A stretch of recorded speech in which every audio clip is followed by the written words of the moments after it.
It is Wednesday, July 22nd, 2 p.m. This is the Board of Commissioners Budget Workshop. City Clerk, will you call the roll? Mayor Hendricks. Here. Vice Mayor Andrews. Here. Commissioner Price. Here. Commissioner Hodges. Commissioner Douthard. And the record show that Commissioner Hodges and Commissioner Douthard are absent.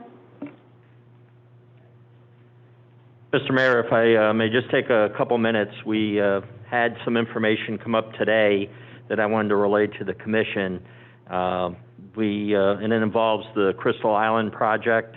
They are getting ready next week to start with the first lift of asphalt being paved on Johns Pass Avenue from where the curbing left off at, which is probably maybe 500 feet from Flamingo down to the cul-de-sac on the south end, and then also all of Lillian.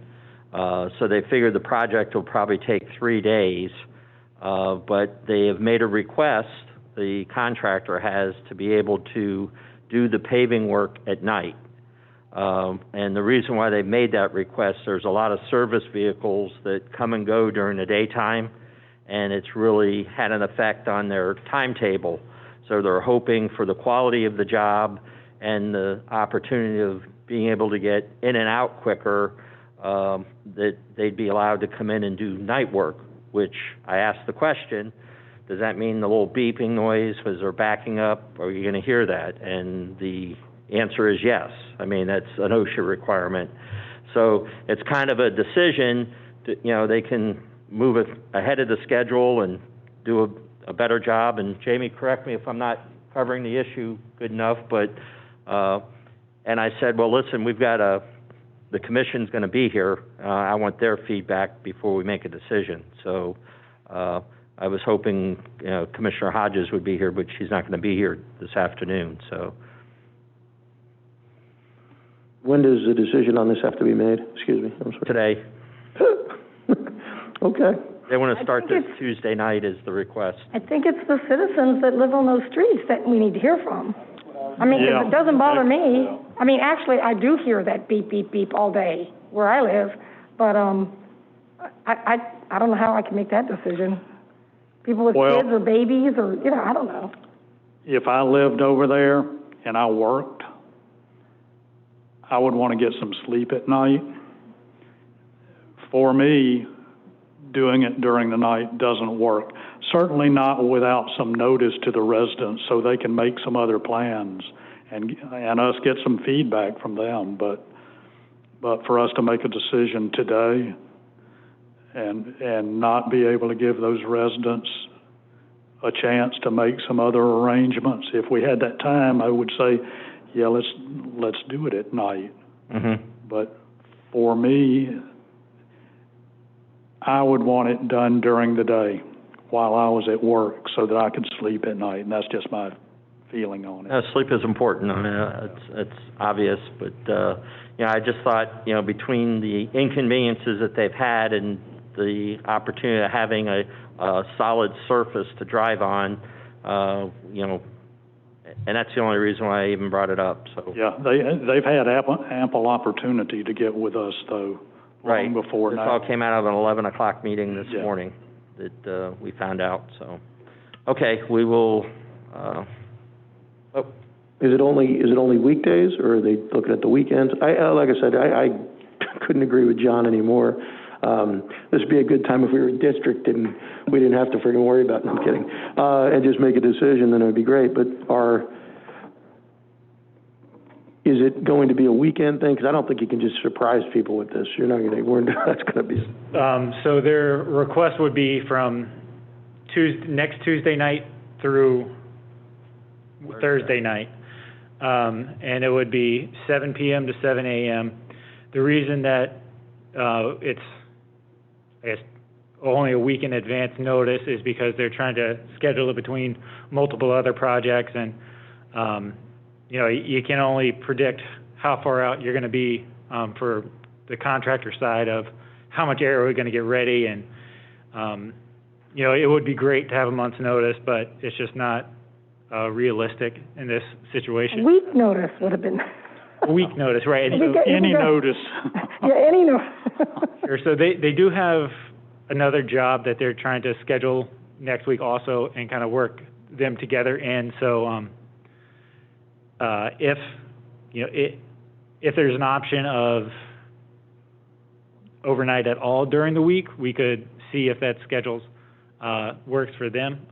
The issue we run into is if we wait and ask the residents what they would prefer, that would push the schedule back for that operation a week, and then even if they come out and say, no, we don't want night work, then we push it back for a week for, you know, no real gain on it. So I understand the concerns and the impact. Another thing to maybe consider, that I don't know if it'll sway your opinions or not, but the night work will allow them to complete that paving work at least a day ahead of during daytime hours. So it'll shorten it from a full week to 3 days of impact. So another thing to consider. They said they may be able to get it done in 2 days, but wanted to prep everybody for 3 days of night work. So don't know if that makes any difference in your opinions or not, but just wanted to put that information out there as well. So. Well, there's probably less problems with the weather in doing it from 7 p.m. to 7 a.m. because we're in that time of the year where we're getting these afternoon storms now. But I tell you, I wouldn't want to be living over there and have them doing it at night because normally people are gone during the day. Does anyone else live over in that area that's in the room? Nope. Okay. Maybe we can get a hold of Chuck or something and a couple of the other residents that we know of. Okay. I don't know. I know Chuck's on Lillian. I'm still voting no on it. So. I don't, if there's 3 people, if there's 3 babies on that street, if there's 3 people, then I don't want to upset the apple cart. The company that bid for it, this is just one of the travails of being in business. They just have to work through it. And I think that would be an inconvenience. If it was my street, I'd say no. I agree. 3 consecutive nights without any warning. Nope. Yeah, I agree. Okay. Transfer. All right. Thank you. Yep, sorry.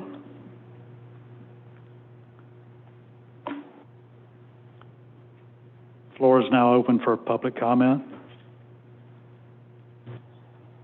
Do we have any email on public comment or calls or anything? Not for this? Okay. Yeah. Hello, Commissioners, Mayor. My name is Mercy Roberg, and I'm going to stand to the side because I can never see over the podium, even with the heels on. Can you make it to the mic? I think I can. Maybe over the side here. I'll give it a try. My name is Mercy Roberg, and I'm at 13525 First Street East, Madeira Beach.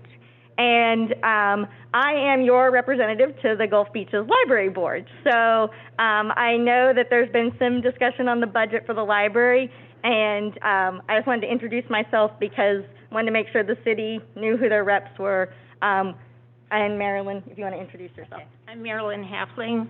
I live at 806 Bay Point Drive, and I've been on the library board for a while, also representing Madeira.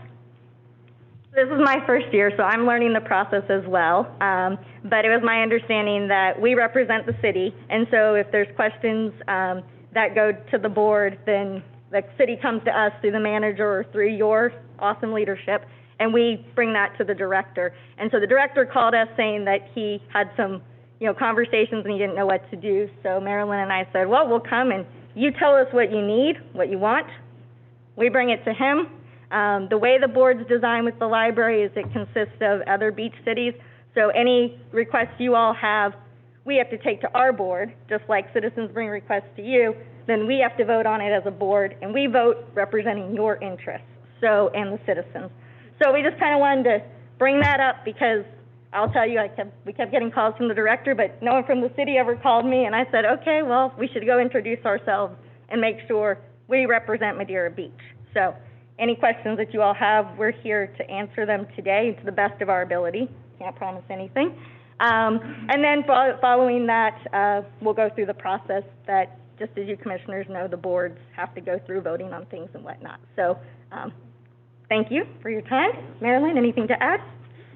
Yes, I understand that there's some concern about the fact that we have an amount of money for reserves and for fixing the library up, whether it involves addition or not. And the source of that money is from donations, from happy ex-client, people who pass on and leave things to the library. And that has always been treated by the board as for extra things. It's never been used for operating costs. And I must say that we are very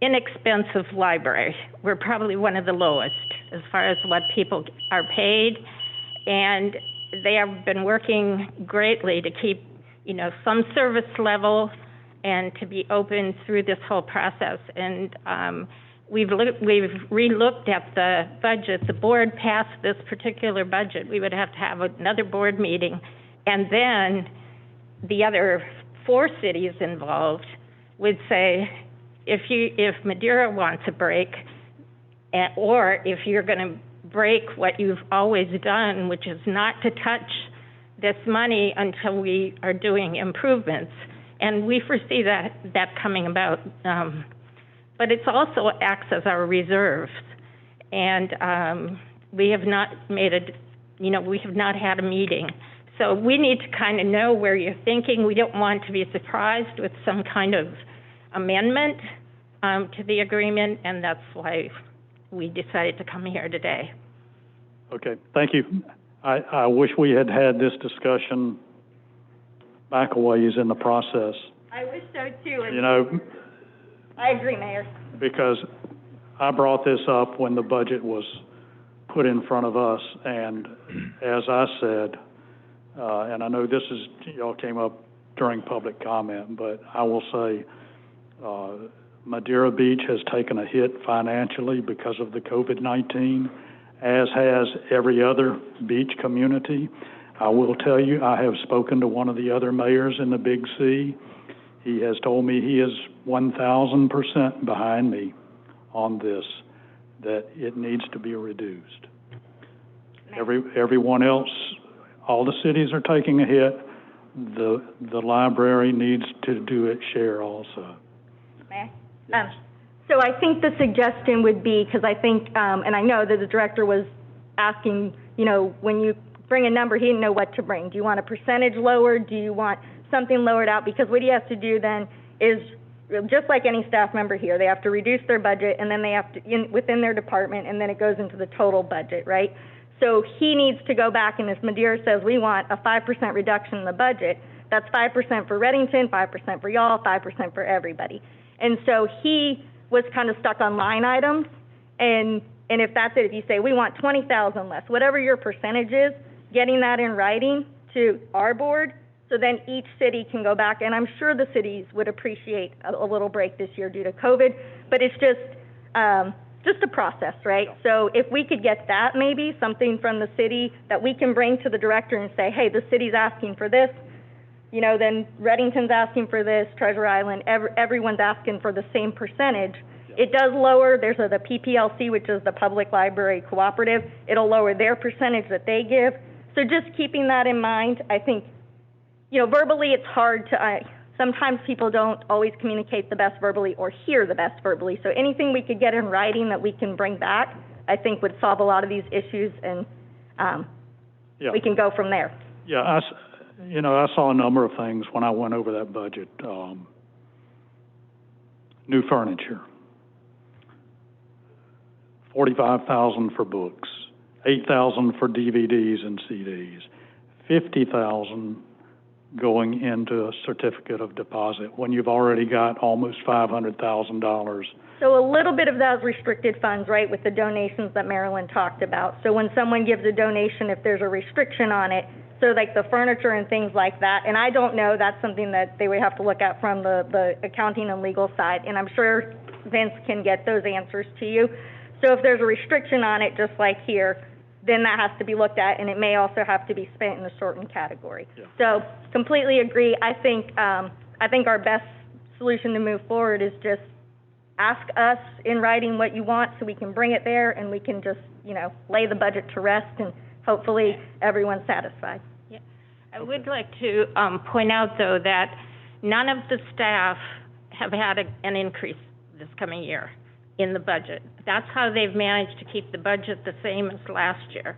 So they've already, and our director has done a grant, so the $10,000 that was being paid every year for enhanced internet services and stuff, that he has a grant, an ongoing grant that he does every year. So he's done many things to keep this at a bare bones operating budget. And I think that the thing to understand, the carpet absolutely needed, that was a gift from a deceased client who wanted to remember the library.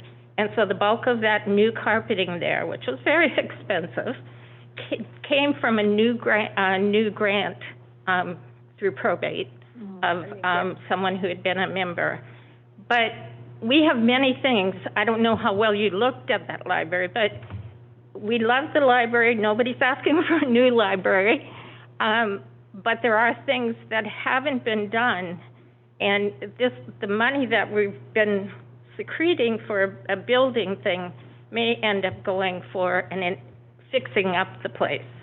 And we've held off on a lot of them because we didn't know exactly which direction things were going to go.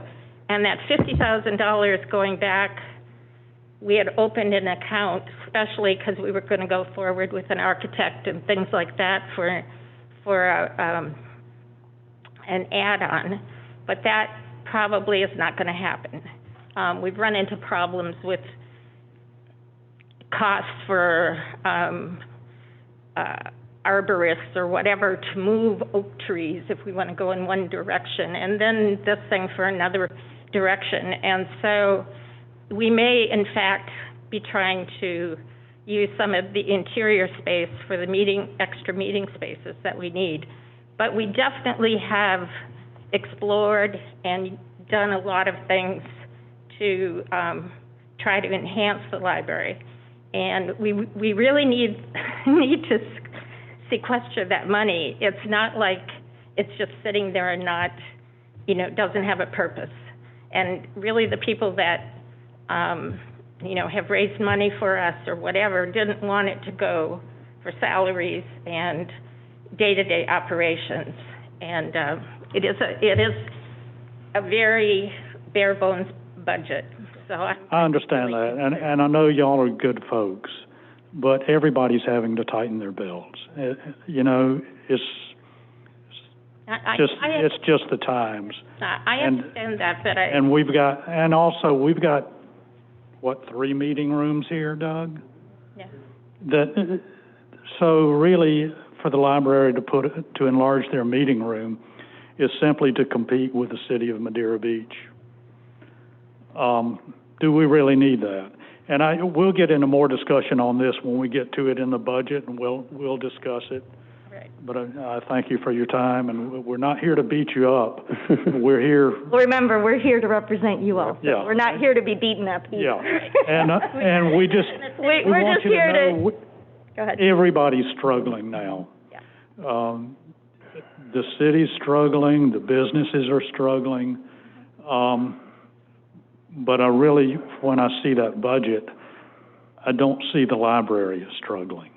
And I think that the question there is just, come to us and say that, like I actually was hoping I'd get an email every time Vince emailed me. I said, well, nobody's called me from the city. And I said, I'm supposed to represent the city interests. on that board. And so I need the facts from y'all, not just the facts from the director of the library, because everybody knows everyone has their perspective. So Marilyn and I want, you know, if across the board you need this amount cut or this amount saved or this percentage down, put it in a memo to the director. We go back to the board and we do that. It's a pretty, I think it's a pretty good process versus discussion, because everybody's got different needs, right? But that could also end up hurting the library even more because of the PPLC contributions. That's based on contributions. Well, you may Welcome take to it. our world. Yeah, yeah, I mean, we have to make the hard decisions on this. Mr. Mayor, I've got one quick question, or two quick questions for you guys. First off, thank you for your service to the board. That's a tough board to be on. It was supposed to be the easy board. Come on. Nobody told you that, did they? No, why did y'all let me sign up? Right. Just kidding. Just a couple quick questions. When was your budget was approved? Probably before the outbreak, right? I mean, I don't think you guys were having meetings after this, right? I mean, so it was before March? We've had one meeting during COVID, so it was, I believe, I would have to look at the date, but it might have been approved either via email or... No, we did it in person. We did it in person? I think it might have been as early as April. Okay, so it's been approved for a while, or even just the framework of it has been approved for a while. Yeah. The second thing is, you know, I've gotten mixed, I think I'm like the mayor, I kind of did a little snooping on my own, and from what I've heard, it hasn't really been approved by any other city yet. I do not know. I heard it was approved by one city. One city, okay, because I think what we were under the impression, we were the last one on the list in order to get approved, and that's not accurate. But, I mean, you guys didn't tell us that. I was just, you know, through the grapevine. I would like to hear a little bit more about the restricted funds. The restricted funds sound to me like that's just a board decision, that it's their decision to keep donations in a restricted fund, not to be able to use them for, and at this time, that might be a thing for the board to sit down and say, well, we might have to dig into those funds a little bit. And lastly, I mean, you're in luck. Jay's an arborist, so he can help you with those trees at any time, right? And I've got a brand new chainsaw. I haven't even... Oh, come on, Mayor. No, and anything about the expansion, in our last board meeting, we actually talked about that's got to be, when we had one in-person COVID meeting with social distancing, and we said that's got to be a big future plan, because no city can support, because if we build something, or if anyone builds something, they got to go to the cities and ask everyone to put in, and nobody's going to be putting anything in for I would say 5 years at a minimum. So that conversation kind of is dead on the doorstep sort of thing. So we can take the $95,000 out of the capital improvements, which is triple what was given last year? I can't answer that. These are Okay. Your director stood here and listened to every one of our concerns, and now he wants it in writing? I mean, I don't understand that. He knew that. So he has to take... When the meeting room capital improvements went from $31,000 the last year up to $95,000 for this year, and he explained it was for a meeting room, we all dropped our jaw. Okay, the 95 came from that restricted money. It was, we opened... No, you're asking us for the building. You're asking the cities for that money. But we're putting 50 back. So the $95,000... I really want to take it. So the $95,000 expenditure would be, it's a combination of donations, like the $50,000 that came out there's $50,000 that came out of a CD. There's $40,000 that was donated, I believe, by a donor. And that's for furniture, new furniture, which is absolutely, that could probably be put on a hold, but that would be a board decision. It's for the back door that needs to be replaced, and if you've ever replaced a door in your house, you know the minimum is $1,000, and that's just a one door. And outside lighting, which becomes a liability issue if you don't have proper lighting, and potentially new computers in there. So all of those things could be up for discussion, but the biggest issue is he has to take that budget and present it to his board, just like your team's presenting budgets to you. And so not having anything in writing makes it really difficult to know, like just anything saying, you know, can we do a reduction here? Can we do a percentage off here? He can bring it to every city and say, we're going to do 2% off of every city's amount, or whatever that amount is. So I think that's that's where it's at. You'll hear us when we get to page 18 of our agenda, unless we want to jump right to it. I don't mind. while they're here. But I came into this meeting today saying not only no, but no to tripling the amount of capital improvements, and I struck the whole amount. And in Madeira Beach's case, that's 26.8%. So I was prepared to say, no, we're going to take $25,460 off this budget from Madeira Beach. That's what I came in here to do today. And that's not even talking about reserves and other things. So, and I think, Commissioner Price, that you can absolutely do that. And I think that's just where then that has to go back. You know what I'm saying? So it's not just so as a board, we can't say, oh, Madeira, we're going to only pay this amount, but Treasure Island, you got to keep paying your full amount. Like, they have to have, it's a percentage based on population. and that's fine. So if I'll tell you how much Madeira's going to pay, and that's it. Yeah. So you guys can, however you want to adjust it to other cities, you do it. well, it's I'm just saying. it's not up to me, it's in the agreement. Yeah, but I'm just saying, and frankly, when it came up the second time, without even a penny taken off, that just made me more resolved to get rid of that entire capital improvement line, because I didn't, Did anything ever go in writing? on a consent agenda, like it was trying to be slipped in. The whole thing to me upset me. We asked the director to go back and please lower it. He knew exactly what our concerns were, the reserves, the so much money for DVDs and things of that nature, things that we thought I expected a new budget from him. So He's the one that led us to believe, oh, if I do a new budget for you, then I got to do a new budget for everybody. he does have to do that. Well, guess what? Do a new budget, because I don't know anyone, well, maybe other cities are just going to pass this without looking at it, but we're No, in they're a not. situation today that we can't. They're not, from the feedback I've gotten from And that's mayors in Big C. That's why we're here. So that way, So- whatever you want reduced, you know, I'm sure that you put it in writing, the city manager or who, the clerk takes notes, you send a memo back to the director and say, Madeira Beach is requesting this percentage decrease. You know, we'd like you to go back and look at it, and, you know, for all cities, or, I mean, you can't request it for the other cities, but you can request it for yourself, and then he does have to do a percentage because it's based on population. The amount of money that's requested is based per That's population. why I said Madeira Beach is not going to pay the 26.8% of that $95,000. I mean, that was my stance Right. walking in the door today. So, do we want to just start with this? Start with page 18 of 37 on the agenda. That way, these ladies don't have to sit here while We can do that. We Yeah. can do that. I can go back to the job I get paid for. Sorry. Yeah. I'm not supposed to be humorous in these meetings, am I? I'm on video. But, I mean, this is a workshop. It's pretty casual. This is a workshop, all right. Yeah. I don't mind. If you will, take this back to the library. Well, someone needs to take some notes here on what we're going to send to Mr., I guess, is it Gadry? Because, Is that how you say his name? Vince Gadry? I do not know how to pronounce his last name. We'll call him Director Vince. Oh, okay. Gadrix. Gadrix. Oh, Gadrix. Gadrix. Okay. Gadrix. Yeah, I assumed the IX was silent, but, anyway. Okay, Gadrix.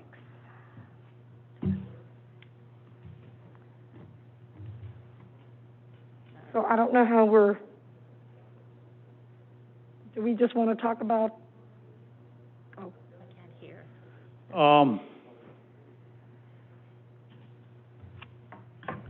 A 25% reduction takes, I did the math. okay, Of the $95,000 for capital improvements, and because I was a little miffed that it was presented to us the second time without even a penny being taken off of it, I said, well, then Madeira Beach is not going to pay its 26.8% of that amount. And that comes to $25,460. So my thought was, out of the $93,000 they're requesting from us, $93,253, take $25,000 off. I was going to round it up as a penalty, frankly. They're not even coming in and trying to talk it through with us. I mean, Yeah, I come up with a $70,000 figure. That's what I come up with. oh, that you wanted to reduce the amount? A reduction of 25%. I look at, to me, a lot of fat in their budget, particularly in this day of the internet. When I see capital improvements, books, reference sources, audio books, DVDs, I see a 25% reduction. Of the, on of the top of- 95? On top Of the entire amount that they're asking us for? of the 93, Oh, okay. 392. Got it, okay. And it comes up to just over 70. $70,044. So do you want to present this like, we're going to pay $74,000 and no more? $70,044 Okay. is 25%. I mean, that's just, there's a number to start with for Yeah. the commission. Well, that's very close to the number I came up with, just taking the capital improvements off. Well, of yeah, Madeira because- Beach's portion of. Right. Right.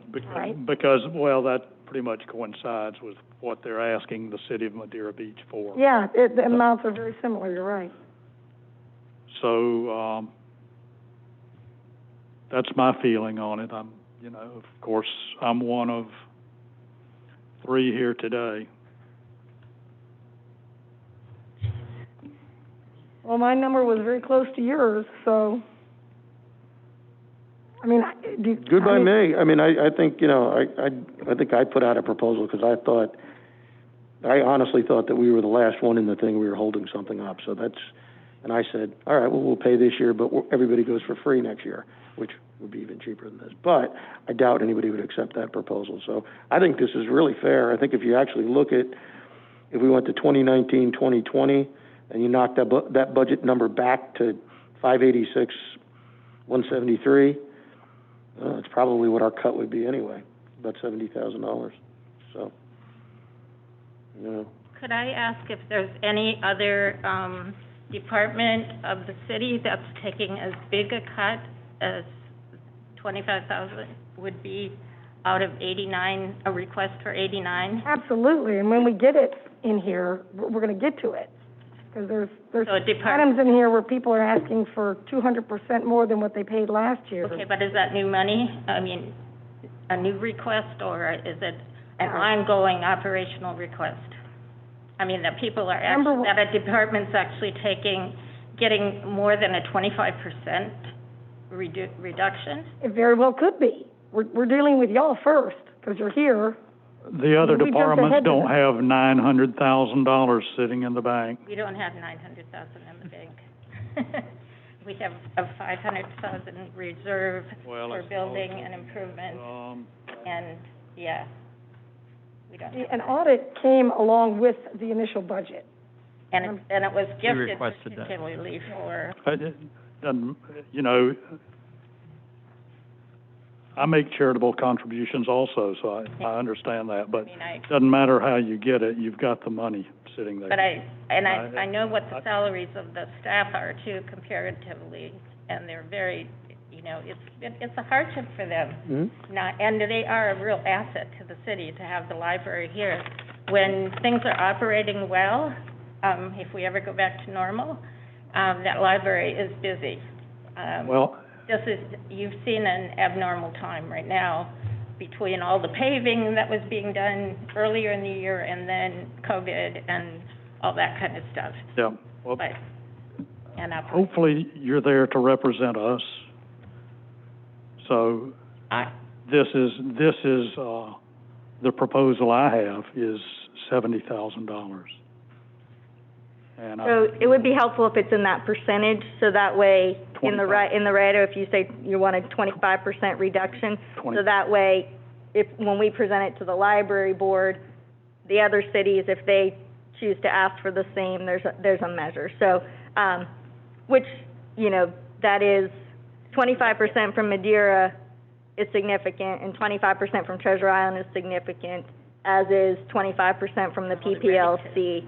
So, you know, if you have some room to make it 20%, I think that might be able to meet in the middle, and at least it wouldn't impact as much, because whatever percentage you request ties into all the other cities' requests too, so. If you just remove the capital improvements, you've got it. That's what I'm trying to tell you.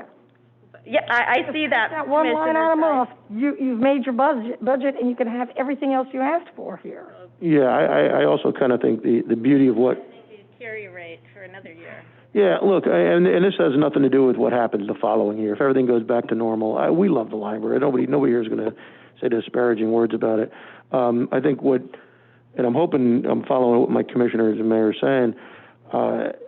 We're not telling you what line item to pull it from. Okay, You guys can pull it from whatever line item you want. I don't care Right. if you want to cut something else at the end, do your capital improvement, knock yourselves out. What I think the mayor's saying is, we're going to give you 70 grand. Do with it what you want, and we'll go from there. All right. and We're not library experts. I don't think anybody up here is going to claim to be. No. So this is the number we're going to give you. If you want to renegotiate it, sure, we'll be open. If somebody has a really good reason why you need 73,000, have them come in, present it to us, and we'll see what we can do. But let's stick with that number for now, and we go from there. Right? Fair enough. Well, what was the number? $70,044. Okay. it's a 25% reduction, correct? Correct. Okay, I think that's what's important, I think, is the percentage, and exactly like Commissioner Andrews said, then the director and the board, or the board and the director will have to look at it for whatever line item it is, but I think that will help figure out where the director needs to go from here. Mr. Daniels? Yes, I wanted to, just speak to the meeting room space, and just so you know, Jay Hatch, who's our recreation director, he mentioned that they're more than happy to talk to the library if it's meeting space that you all need, and try to work out something where, we might even be able to offer a free space to you. But I did have, when I first started here, I toured the library with Vince, and I've been over to the library a couple other times and have spoken to him about his plan for the meeting space. And there are some issues that he might not be able to build that after all because of the FEMA regulations. As you know, our buildings, sitting 11 feet off the ground, and it's not by our wanting to spend the money to do that, but we were forced to do that and we're required to do that. So once you make an addition or improvement to the building that's over 50% of the value of it, then you're going to have to go up. And in my first conversation with him, he said, well, we're already at 9 feet. And of course, being the new guy on the block, I checked with our development services director, Linda Portell, who's here, and she advised me, no, she had advised them the same thing, that, you have to go higher to meet the FEMA requirements. So that's going to make that addition, and it's the whole building that has to go higher. So it's going to make that addition a lot more expensive than $900,000. So I just wanted to make sure that since you're our appointees on that board, I just want to make sure you know the whole picture. And I've been in contact several times with Vince over the budget issue. So, and I apologize, I'll take the blame for not reaching out to both of you, but I kind of thought it reached a different level. And so we were dealing directly with Vince since he was the one that came to us, but, and I apologize. No problem, and I appreciate you saying that you didn't reach out to us, because, like I said, I'm new to the board, and I was shocked when the director was reaching out to us, and I'm going, huh? Like, usually in the things I've served on before, it's, Vince, we are there to represent the city, and we help Vince do his job, so. We're trying to tighten our belt, and we need the library to do so also. That's the bottom line. Nobody likes it. Everybody would love to just, throw out $1 trillion here, $1 trillion there. Pretty soon it adds up to big money. If we all had $1 trillion, right? Okay. Any other questions for us, or was it helpful that we came today? Yes. Sure. Okay. Thank you, and thank you again for your service, too. We really appreciate it. All right, well, let us know what else you need, and I believe the process will be whatever you request, then the library board will have to have a meeting to approve and do a new budget or something like that, so. Okay. Are you going to carry this back? Are you going to carry this? If it's okay, Mr. Mayor, I'll draft a letter, I'll send it to the director, and I will copy both of you on that as well as the commission on the letter. So Okay. you all have it. All right. And That's- I'll have that amount, 70,044. Thank you all for listening to us. Thank you. Sure. If you need anything else, let us know. Will do. Okay. Thank you.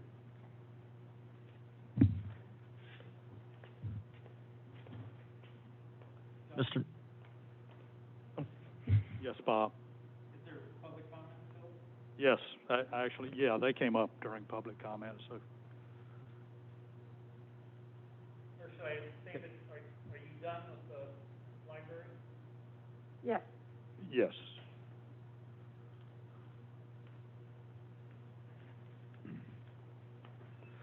Robert Preston, 425 South Bay Shore Drive. I'm 100% behind you, John. And one of the things that got to me in the beginning is when you were talking to the director, and he said, well, it's only 2.5% more than it was last year. And you just got through explaining all the difficulties that we're having in the city, and he still came out and said that. He just didn't get it. He just didn't get the picture. And I know everybody likes the library. It's a good thing. But everybody's going to have to bite the bullet. And I really feel that way. So if you come up with a 25% reduction, absolutely. I agree with that. Thank you.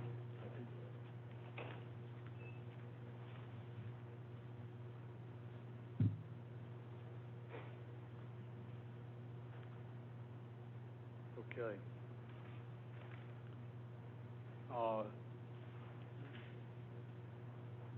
Has the commission gone over the budget? Are there items on here you'd like to discuss?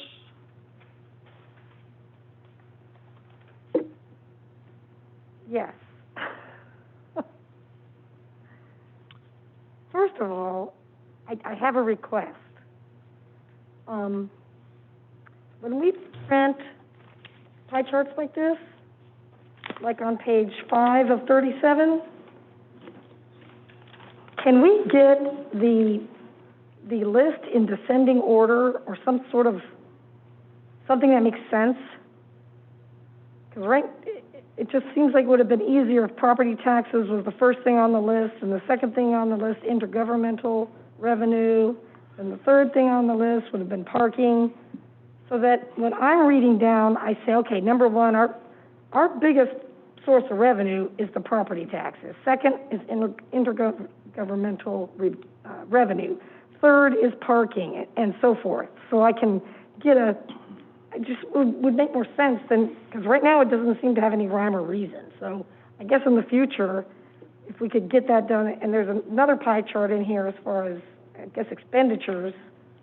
Yeah, page 10 of 37, same thing. That way I can quickly and easily look and say, what's our number one expenditure? Well, it's fire and EMS. What's number two? Well, it's law enforcement. You know, instead of having to dig for it, and kind of rank it in my own head. Descending order. That's just a formatting thing, but it would be helpful for me, because that's what I'm used to when I'm working with budgets, is to have it in some sort of order. No problem. Okay. Did you? Mr. Mayor, may I make a suggestion? Maybe the best thing for us to do, well, first off, I think we should probably invite Andrew up here to give just a kind of a 10,000-foot view on his work and how he did it. In pure transparency, I asked him earlier, I would like to see some current revenues on some of these things. I know we've talked about the hit that we're taking this year, and I would like to see how big of a hit it is, and because the library is not the only thing that's going to take cuts this year. We're going to have to sharpen our pencil here and do some interesting things. But I would like to see how Andrew saw the budget, his process here in the first couple of weeks. I'd also like to maybe take this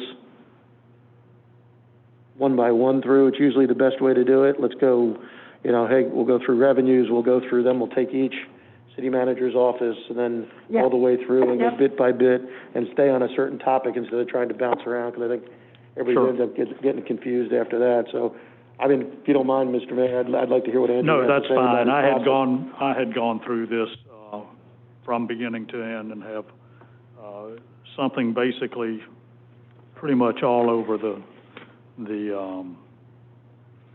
budget that I've highlighted. So I'm on board with you on doing that.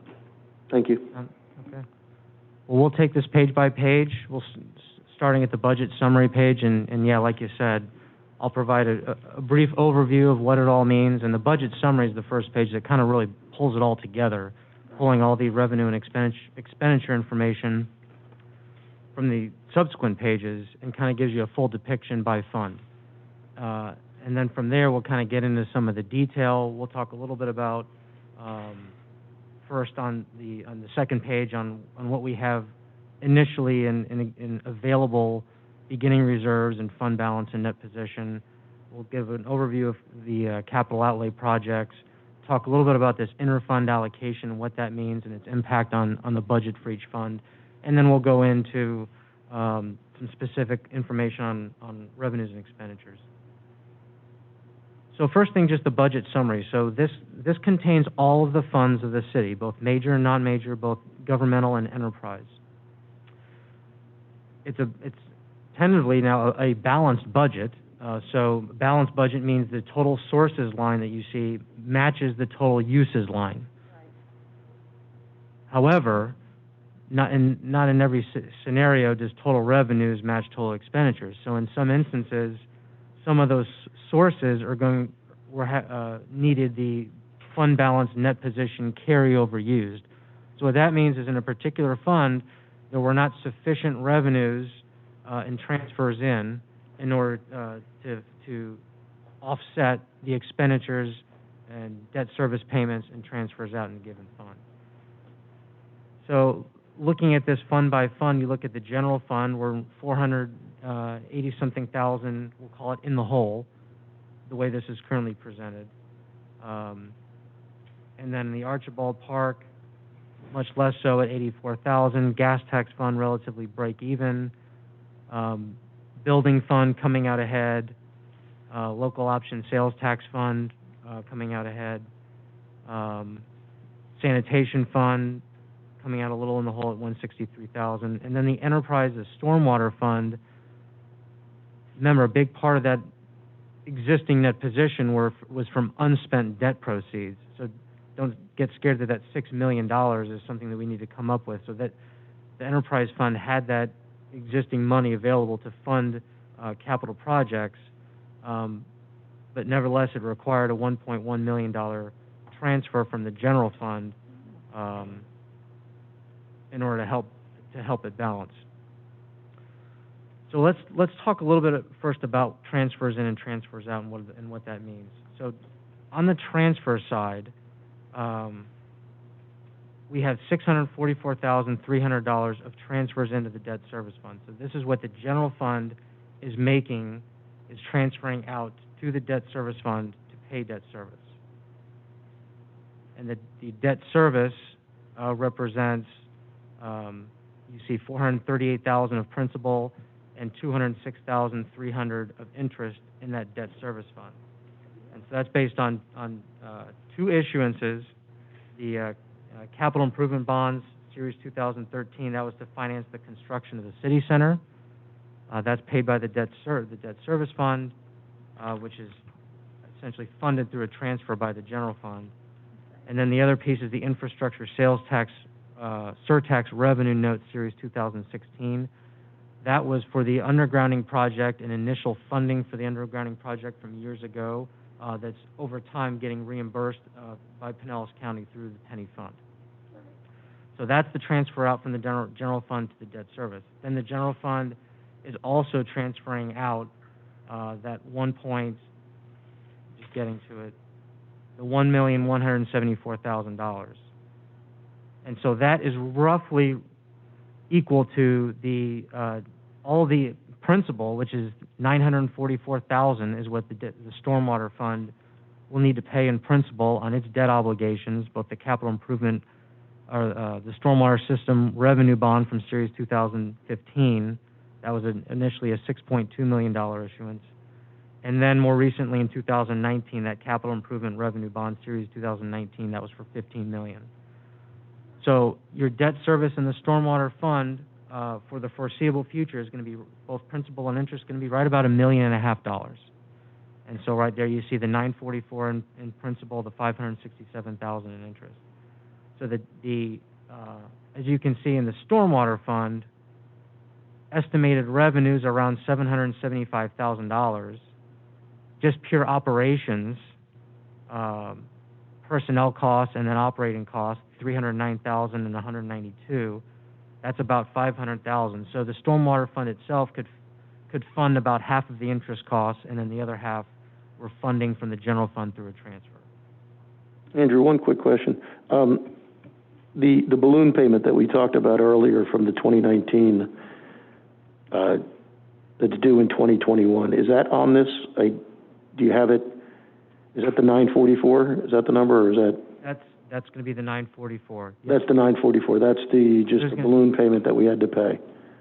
There's annual payments. So in 2021 it's going to be 944. In 2022 it's going to be 971. In 2023 it's going to be $1 million. 2024 it's going to be $1,028,000 on those two stormwater issuances. Okay, but that wasn't. But there's also. Does that include the balloon payment, or is that a different payment? That's a different payment. It's pretty level payment on the Series 2019. Okay.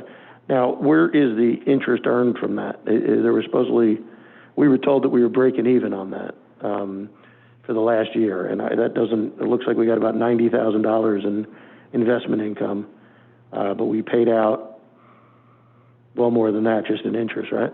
Sure. Okay. I just want to make sure. I'm just trying to. There's a few meetings here where I got a little hyped up, and when they stood up here and told us, "Oh, we're just breaking even on this thing," and didn't even talk about this. I just think everybody needs to know where we are and what how difficult your job you just got thrown into is with these debt payments that are coming out without revenue to back them. So I'll let you go. I'm sorry, I didn't mean to interrupt. Yeah, so that negative arbitrage has worsened in the past 2 to 3 months because the short-term market is really depleted. To where now all that $15 million in investment proceeds were invested in a local government investment pool called Florida Palm. Probably at the time, I'm guessing, in 2019, it was maybe earning about 2.25% to 2.5%. As of the June 2020 statement, it was earning 55 basis points. And interest on this is around a little over 3.07%. So definitely far from break even. And I'd like to put it on our next meeting agenda. The city has an investment account with its financial institution, Hancock Whitney, and we have an investment account that is earning 2.43%. So I will be making a recommendation to, unless there are any kind of restrictions into the maximum that we can put into that investment account, which my understanding is none, I'll be making a recommendation to move all of that Florida Palm money and other money that we have that can be moved in other investment accounts into that savings account where we'll be earning a lot higher return. That would require an amendment to our existing investment policy, because when I read through that, it required some minimum diversification. But in situations like these where we do have a savings account in a QPD, in a qualified public depository institution, it makes perfect sense to be able to reallocate more money into that. So that will be forthcoming, and you can make a ruling on that in the next regular board meeting.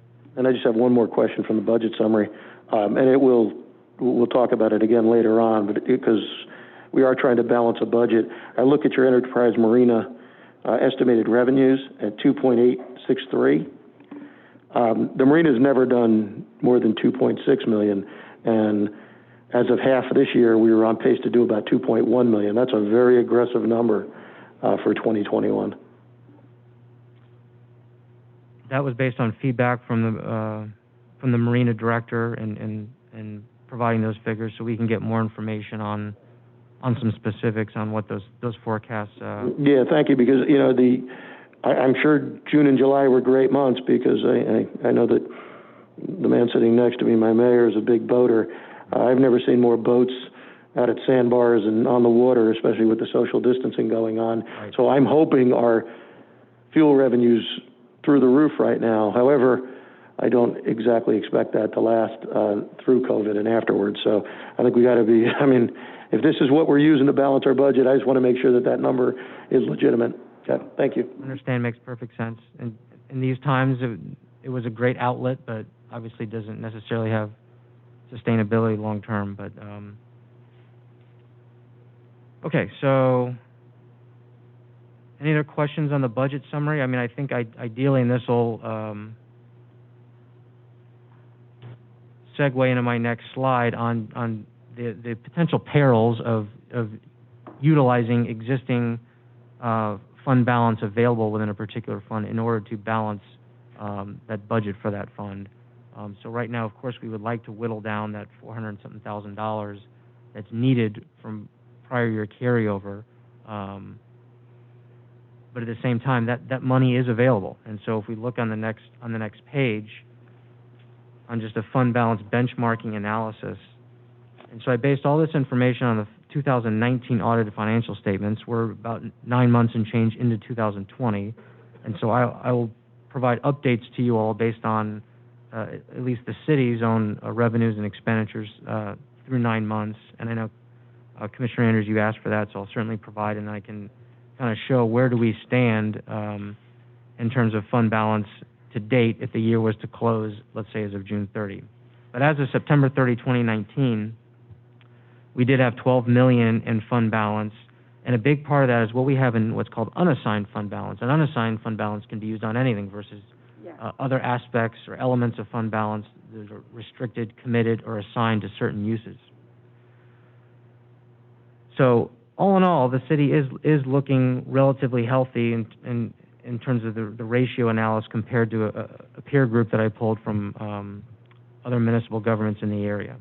So at 86%, that's your unassigned fund balance of $6,334,966 compared to total operating expenditures less capital outlay. Since capital outlay can fluctuate so much from year over year, that's a good indication of what are we spending annually in personnel and operating, and how much does that eat up of existing unassigned fund balance. So the city is looking healthy from that regard in relation to its peers.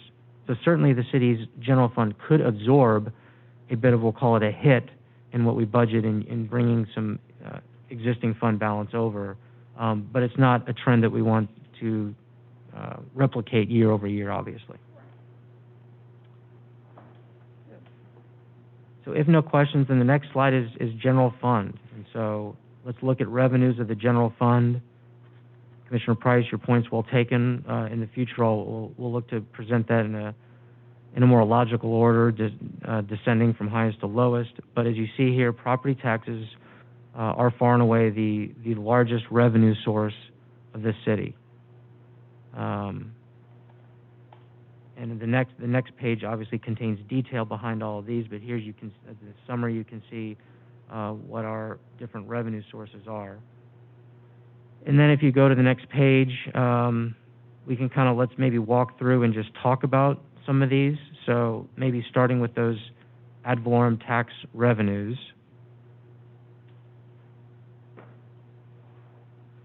So the assumption that was made to arrive at this $3,706,000 figure was based on information that was provided by the properties appraiser's office. That's required to be presented to each taxing jurisdiction by July 1st. So then we get that information containing what the gross taxable values are, and then we set the millage rate. And that millage rate then determines what our ad valorem tax revenues are going to be. So in this preliminary budget depiction that I'm presenting here, that I'm showing a proposed millage rate equal to last year's millage rate, which is 2.75%. And 2.75% was an increase last year's millage rate, which was an increase from the year before, which was intended to help fund the debt service for the stormwater fund. Right. As I've relayed the importance of that to you all, because the stormwater fund obviously cannot operate on its own and cover its own debt service based on its current revenue stream. So the proposed millage rate is 2.75 mils. The rollback rate would have been 2.5973 mils. The rollback rate is really what that rate would be, less new construction, so taking that adjusted taxable value, which is gross, less new construction, there you have your now adjusted taxable value, and what rate, millage rate, would that get to make revenues equal to last year? That's what's the rollback rate. So if we went with the rollback rate, that would result in a $205,784 reduction in ad valorem tax revenues, which would be detrimental to the general fund, since we're already looking at a over $400,000 deficit right now that we're needing to bring in existing fund balance to balance. So our recommendation ultimately would be to maintain the same millage rate that was used for fiscal year 20. Just to talk procedurally on how that would work, and we can talk about that to your heart's content here at this meeting today, and potentially come to some consensus. Ultimately, we would want to make a motion on that, and we would call a special meeting next week in order to do so, because by August 4th, that proposed millage rate needs to be input into the E-Trim system of the state of Florida as part of their procedures. We need to set the initial public hearing date and the proposed millage rate by that August 4th date, and it's an electronic submission. And so that's why the importance of why we're sitting in front of you here today, to make sure we've got some initial consensus on what we want that millage rate to be. So our staff recommendation, based on the budget summary we're presenting here, will be to keep that millage rate at 2.75 mils. If we brought that down to the rollback rate, that would reduce ad valorem revenues by $205,000. Any questions on the ad valorem tax revenue? Whether we keep it the same or increase it or decrease it, we need at least 2 more meetings before August 4th? Is that what I understand? Well, you're saying before August 4th? Right, before we present it to the tax collector of what our millage rate for next year. All what we would need to do is, in line with past practice here at the city, is to bring that to a regular scheduled meeting, which doesn't happen until after August 4th. So we'll have a special meeting next week. So we could adjourn here today, call a special meeting, talk about any other budget-related issues, talk more about the millage rate, and ultimately, by the end of that special meeting, we want to make a motion to approve the proposed millage rate. That doesn't necessarily mean that millage rate needs to be the final millage rate, Okay. but at least propose the millage rate that it'll then get submitted to the state via the E-Trim process. And then what happens is the individual property taxpayers will get that trim notice in the mail, which will show what their estimated property taxes are that they're going to pay, that they'll budget for, and that includes that millage rate that you all have proposed. Andrew, if I may, generally the proposed millage rate should be the highest millage rate that you would want to be at. Because once you set that proposed rate, it's not impossible to increase it, but there's a lot of steps that you got to go through to do it, and it adds to the cost of the process. Is that a fair summary? Right. From the proposed, if you wanted to change the rate in August and you wanted to go up, then you would have to mail out notices to each of the property at the city's expense, providing notice of that, since they're going to get that trim notice showing what their property tax is going to be, and then if it's going to be higher, that's where the notices would have to be mailed out. So ultimately, we want to recommend what that proposed millage rate is going to be. Let's not go higher than that. Right.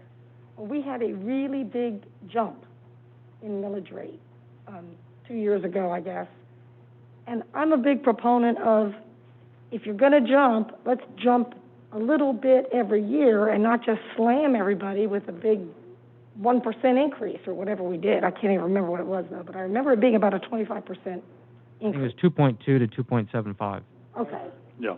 So it was okay. So, I'm thinking 2.75 would be probably the minimum I would suggest we go for on the next one, and just a little bit every year, since we know expenses are going up every year, we know we've had a bad year. I'd rather see that than get hit with our, another big capital outlay and no money to do it, and therefore we have to go up 0.5%, We're at 2.75 now, right? Yes. Correct. Yeah. We're at 2.75 now. Yeah, okay. Yeah. Okay, all right.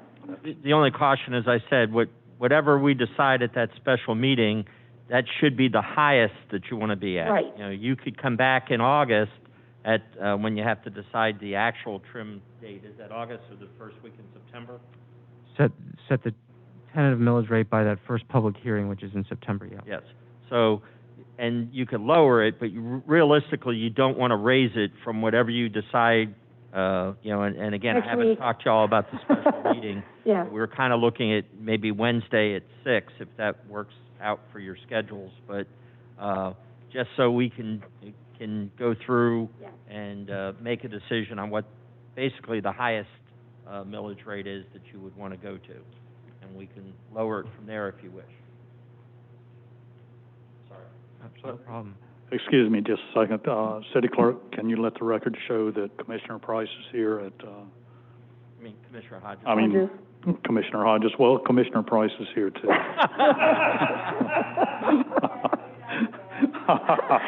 Okay. You mean I could have been gone?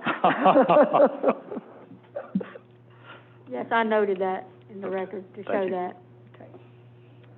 If there's no more questions on ad valorem revenues, I'll go over Yeah. a few more highlights on some revenue figures, and then open up to any questions you all have. I think the big burning question is, okay, what of these are really impacted by COVID, and what's the lasting impact?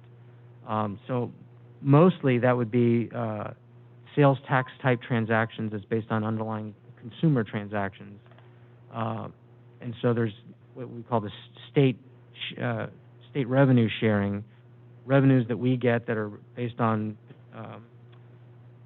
underlying transactions within the city, collected from dealers, for sales tax transactions, remitted to the state, then the state distributes to the taxing jurisdictions. Some of those, I feel, at least looking at the information for the 9 months ending June 30, haven't been too impacted. Others have.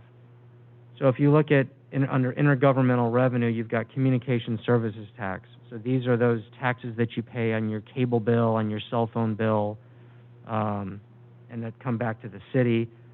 From what I've seen from the last 9 months, the average, let's say the last rolling 12-month average has been almost $20,000 a month, and our last collection was right at around $19,000.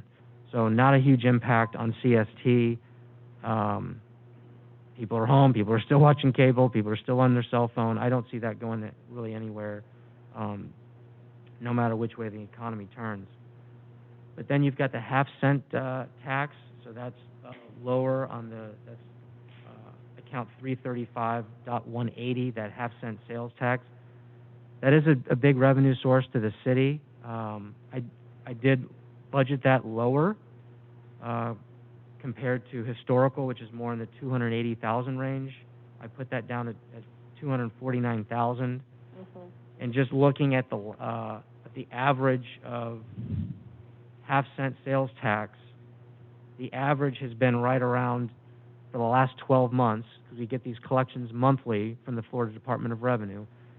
From the last 12 months, it averaged around 23.5 thousand, almost 24,000.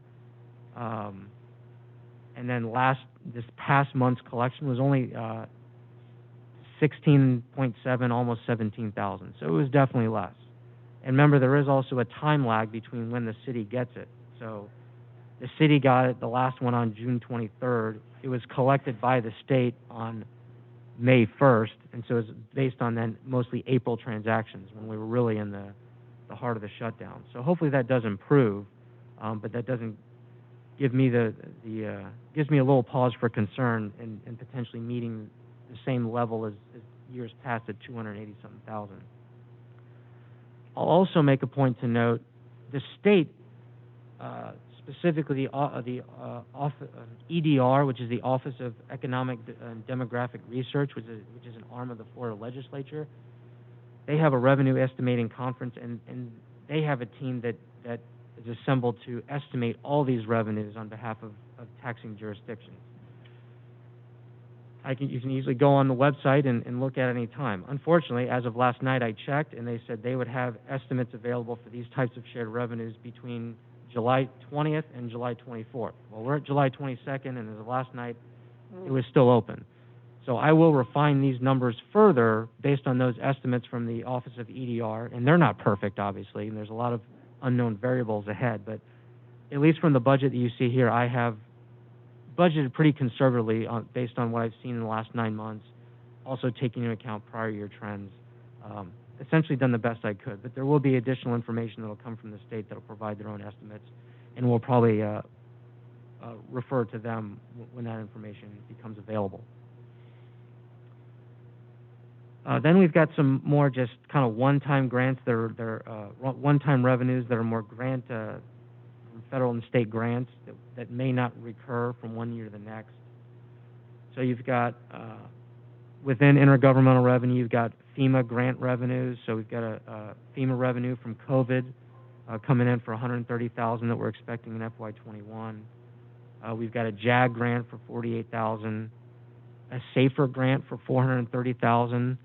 That SAFER grant, which the city has applied for, it would essentially fund 6 new positions within the fire department. And so it would essentially, it would break even because we'd incur the monetary cost of funding those positions.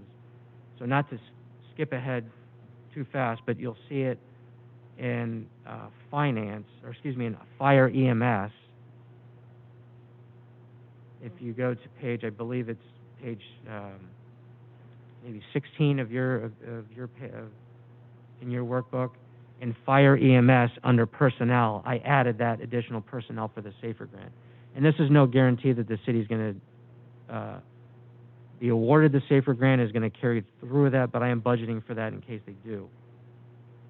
Anything you want to add to that, Bob, or that explain it? Just the main reason for the additional personnel, apparently they've tried for years to get a quick response vehicle. As you all know what it's like to drive on Gulf Boulevard or 150th during the season. And we also know, heart attacks, stroke victims, other emergencies, it really matters, the seconds that it takes you to get there, not the minutes. So we're hoping to also reduce the wear and tear instead of having the engine respond to all these emergencies. If it is something that's more of a medical type emergency, they could respond with the quick response vehicle, and it would have all the equipment that they would need for life support and so forth to basically save lives. So we're looking at purchasing the vehicle itself out of the loss fund, which when we go through the loss fund expenditures, you'll see that. And with this grant, normally there's a 75-25 with a 25% match, but because of COVID, they came back and said they're going to pay 100% of the grant for each year. It's a 3-year grant that we would have this, and hopefully by that time we can get the county's fire services to supply the funding that we would need to continue it past that time frame. We're apparently the only station that doesn't have a quick response vehicle. And I just think it's about time that our residents deserve the best care that they can get. Andrew, I got one quick question in the intergovernmental revenue. I do not see, and maybe I'm missing it, we are supposed to get, from our Crystal Island project, we're supposed to get $2 million from the county, and I don't see that revenue. I don't know if I'm sure you know about it, but is that something that we'd be expecting in 2021? Yeah, that's from the water and sewer services, and yes, in fact, there's those payments come, I believe it's quarterly? Jamie?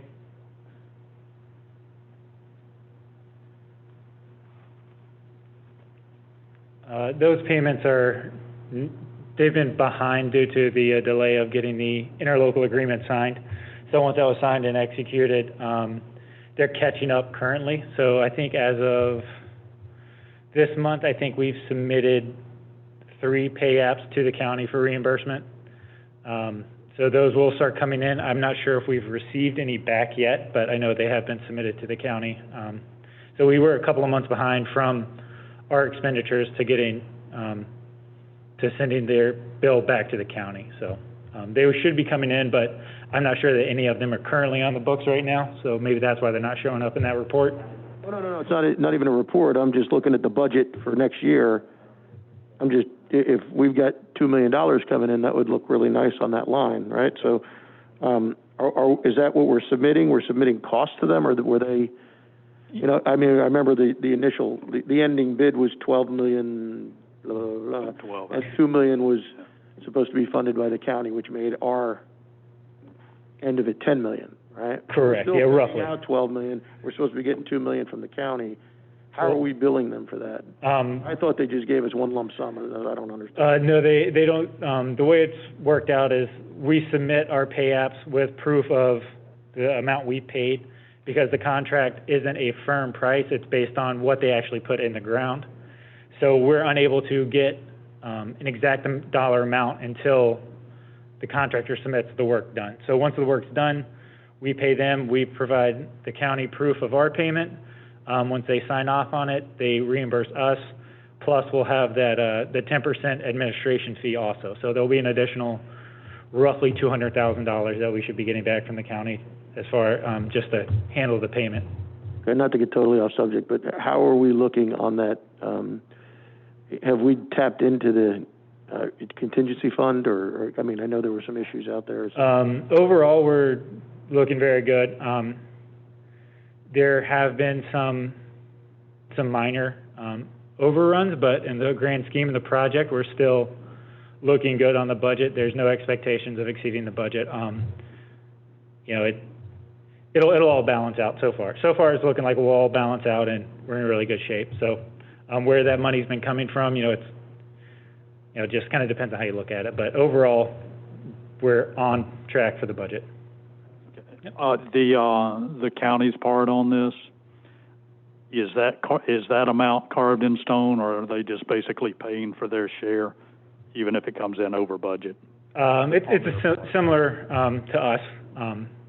It's not set in stone. So there's a chance that theirs might come in higher, but again, it looks like the project overall should, assuming nothing unforeseen happens, should stay within budget. Well, I know they've had some issues with broken water lines and stuff like that down there, so. Okay, thank you. Thank you. Mr. Mayor, if I may, answer the deputy mayor's question, or vice mayor, I'm sorry. That's something that we need, Andrew and I need to touch base on, because I don't remember seeing actually that income come in, and maybe we missed it because we didn't know what was going to be paid in 2020's fiscal year, but we'll fine-tune that as part of the process, so thank you for bringing that up. And one last question, I'm sorry. Charges for services, that administrative service allocation, there's a pretty big jump from 295 to 566, and frankly, I don't even know what that is. What is? Yeah, I have an entire page dedicated to that, so. Okay, cool. We'll hit that. Well, I can wait, if you. Yeah, why don't. Okay, cool. I think it's one of the next couple pages, so, yeah, it's third page in, so yeah, we'll hit that real soon. Yeah, I had that marked too, Doug. Just on intergovernmental revenue, any major jumps, that Gulf Boulevard, the county funding, that's the $373,600, that's for the next phase of the undergrounding project, so we will get reimbursed by the county. That's the amount that they proposed to us for FY21. As far as a lot of these charges, these parking enforcement, fines, forfeitures, culture and recreation, registration fees, Marina fees, like I mentioned. A lot of those just came from estimates made by each of the departments on what they feel that they'll collect respective to their activities. Any other questions on any of the detail revenues, or if not, we can move into the next page. Next page is capital outlay. So this is both projects and equipment and other items of a capital nature that I'm summarizing, capturing here, and broke it out by fund.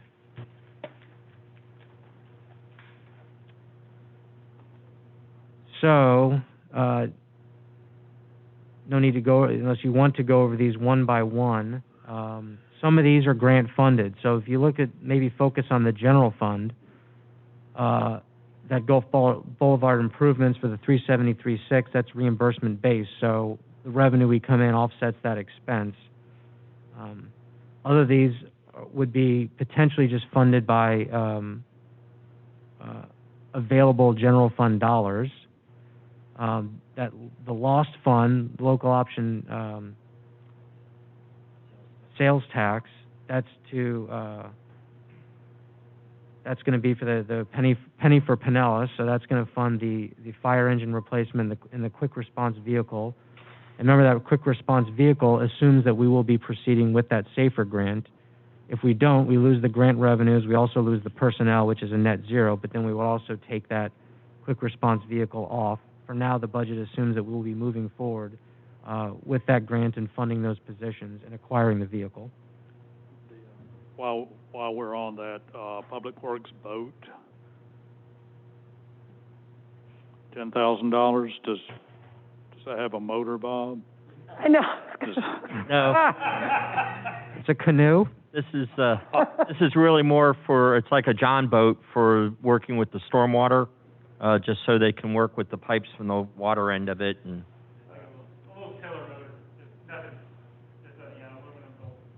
Okay. Oh, I thought this was part of the grant. Oh, we're not, okay. I'd prefer to spend that, I mean, are we still working on that? I mean, we were working on a grant where, I mean, we had the grant a while ago, then we gave the money back. I think that every marina should have a boat, just for emergency purposes anyway. But there was a point where we had a boat that was going to do pump outs, it could have been a fire boat, it could have been a million different things. And I think the cost of it was $125,000, but the grant paid for 80%. If the number sticks in my head, about 80% of it, our outlay was about $27,000. Yeah, it was like $100,000 right. grant money and $25,000 from the city. Yeah, so I would be happy to put that in the budget if we can start working on that again. I know that Mr. Crabtree has all the contact information for that, because that's, you know, I'd rather have that than a canoe. Okay, yeah, we can look into that. That, I believe that's the pump out boat grant you guys are referring to? Yeah. Yes. Okay. Well, we gave it back, which I'm sure didn't make anybody happy, and it went to Lighthouse, didn't it? Just went over, yeah. So they're not happy with us about giving that back after they awarded it to us. So if we get it, I'll be a little surprised. Yeah, we can work at trying to get that grant again. I think when we looked into it, Jamie, it was the cycle wasn't up yet, so that's something we can double check on the dates. But that would be worth planning for if that is available for us to do next year. Absolutely. Okay. So just something to consider in the lost fund, that's the local option sales tax, that's that penny for Pinellas. That's one that has been COVID impacted. I was just checking on Munis and did an account balance lookup. That last month that we collected was significantly lower than previous months. They've typically ranged in the high 30s to high 40s of thousands in monthly collections, and last month, which is for activity probably in the April-May time frame, was I think 24,000. So we have seen a hit in the penny money that's come in. I did budget $444,700. To give you perspective, we had almost $500,000 last year for fiscal year 19 in revenues in the penny fund. So budgeting conservatively, we could very well get 50,000 or so more of revenue to match 19, depending on where things go in the future. But it is important to note that that penny for Pinellas is to be used for capital-related infrastructure and equipment improvements. So we could fund more of the capital outlay that you see in the general fund in the penny for Pinellas fund, because these items would qualify, and then that could help reduce the deficit in the general fund. So certainly something we could look at. You know, right now,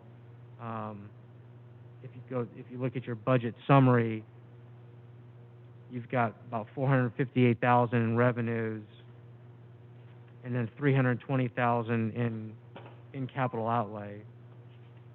So bringing 138,000 to the bottom line the way the budget's looking now. So the penny for Pinellas or lost fund could absorb more of that capital activity, which would help alleviate some of that deficit in the general fund. So as we present this to you in the future, we can look harder at that and maybe pull some of those items out of general fund and into the penny fund.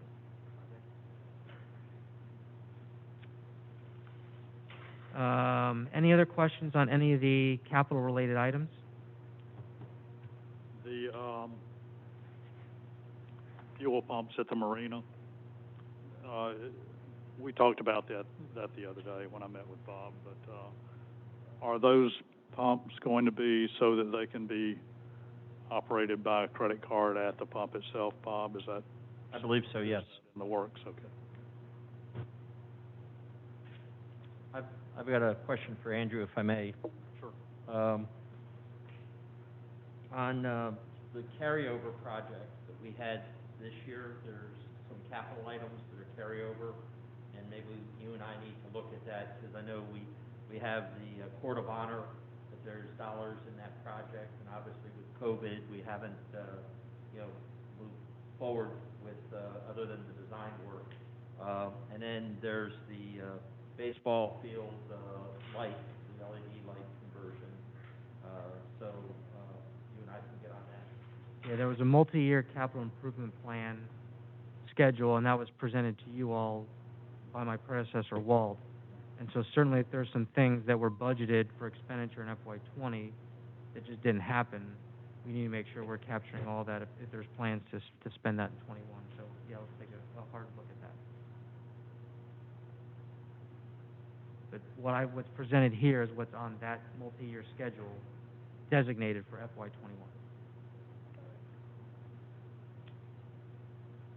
Okay, the next tab is the interfund allocation. So to address Commissioner Andrews' question, so what this means in general is that the general fund has various departments that not only serve the general operations of the city, but also impact other funds as well. So let's take, for example, the city manager's office. Bob spends his time in matters relating to other departments of the general fund, but then he also spends time with administrative and other matters relating to the building fund, the Archibald Park Fund, the Marina Fund. We are not currently allocating the city manager's time across those funds. Those are all just borne within the city manager's department, which is a general fund expense. So in years past, I apologize, I'm new here, but I haven't seen any real solid documentation to support what those prior years' charges have been from those funds to the general fund. Generally, it's been the same as last year, maybe plus 2%. So we wanted to take kind of a more holistic approach and look at all those departments within the general fund that do impact the operations and provide administrative support, both directly and indirectly, to these other funds, and devise a somewhat simplistic allocation methodology. And that's what you see here, divvied out into percentages. So this was just a first pass at it to essentially the general fund, those operating expenditures, personnel and operating, for each of those departments that you see on the left side, city manager, legal, human resources, finance, makes sense. Finance processing transactions on behalf of the building fund, the Marina fund, et cetera, legal providing services across the city, not just to the general fund.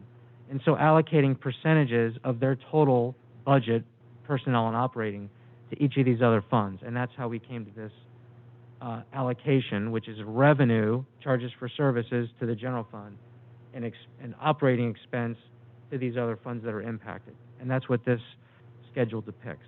And so certainly we can look at that and say, you know, I think we're a little high here on this percentage for this department, we're a little low, and, you know, you certainly have the latitude to present that to us, and we can discuss and adjust as needed.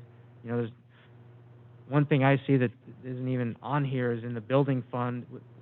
Bob, correct me if I'm wrong, but in law enforcement, that also does include code enforcement, and code enforcement is a part of enforcing the building code according to Florida statute. So I do think there's also a part of law enforcement that could be assessed to the building fund, since code enforcement does qualify under House Bill 127 and rolled into Florida statutes. So again, that's the conceptual nature of this, to provide a fair allocation of those overhead, administrative, and service charges and services to these funds from these general fund departments.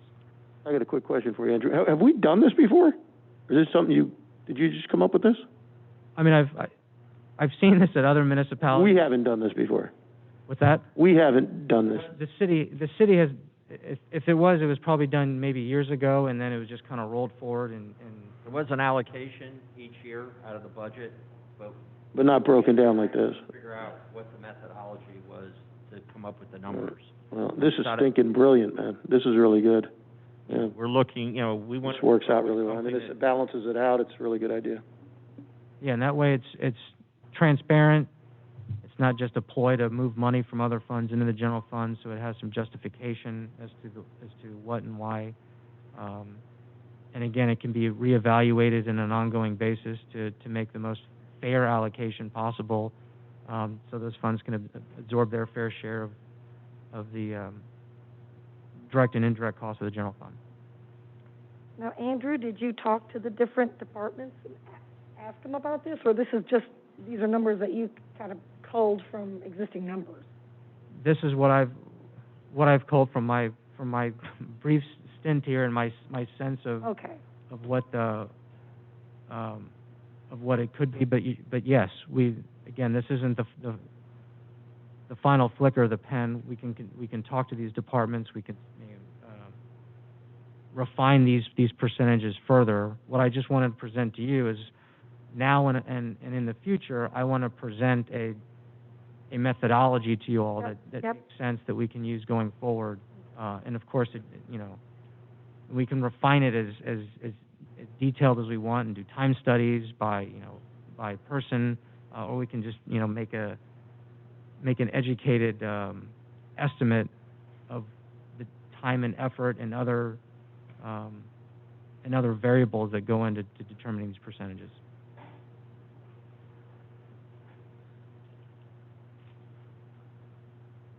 Okay, next on the item is,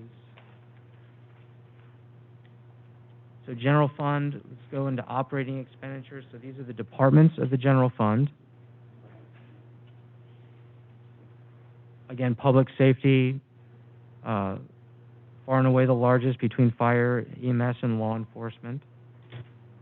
And this presents all of them in a summarized listing here, as well as pie chart. And then from there, and this is, I think how we'll do it is we'll just go to each department, and I'm just going to open up for questions that you all have. I think maybe before we do that, why don't we talk just a little bit in general terms about personnel and kind of what you see here on personnel. So what you currently see here includes 0% COLA increase for staff. So it's based on, there's no increase to staff salaries based on the numbers you're seeing here. Of course, we would like to implement an increase for next year, but that's obviously a point of discussion among us here today and in the future.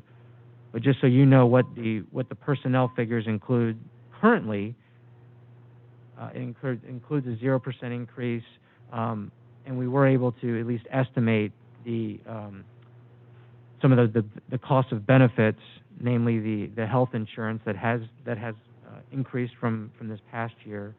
And maybe Bob, if you want to add any information on Sure. the benefits. Karen was going to be here to talk about the health insurance, but she had a doctor's appointment. Basically, the city has offered, I guess, for quite some time, 3 plans to give the best choices for the employees. One was like an Obama-type plan, and then there was a middle-of-the-road plan, and then a little bit better plan. And basically, the city had paid for the employee. Well, looking at the possibility of not being able to give any raises this year, I thought it would be kind of hard to, also ask the employees to chip in for their health care costs. But what we did do, because of some of the complaints that, were made about the deductibles and some of the plans and so forth, and we went ahead and, as a third option, have more of a plan that had lower deductibles. I guess they call it a Cadillac plan, but it's however you want to term it. But that cost, if an employee wanted to take that particular plan, would cost them $37 and change. I think it was like $37.41 a month if they wanted it. So it'd have to be one of those things that they would have to analyze their personal medical care expenses to see what would work for them. But the feedback that we were getting from some of the employees that a plan like that would work for them. I didn't want to come to you and present an option that would have us asking the employees right now. And I know the commission, not this particular commission, but it's been discussed over the years with the commission because of the amount of money that our health care costs are. So, but I thought that was an opportunity that they could get a little bit better plan if they wanted to, and they would just have to pay the difference of what the city pays, which, do you have that chart? Thank you.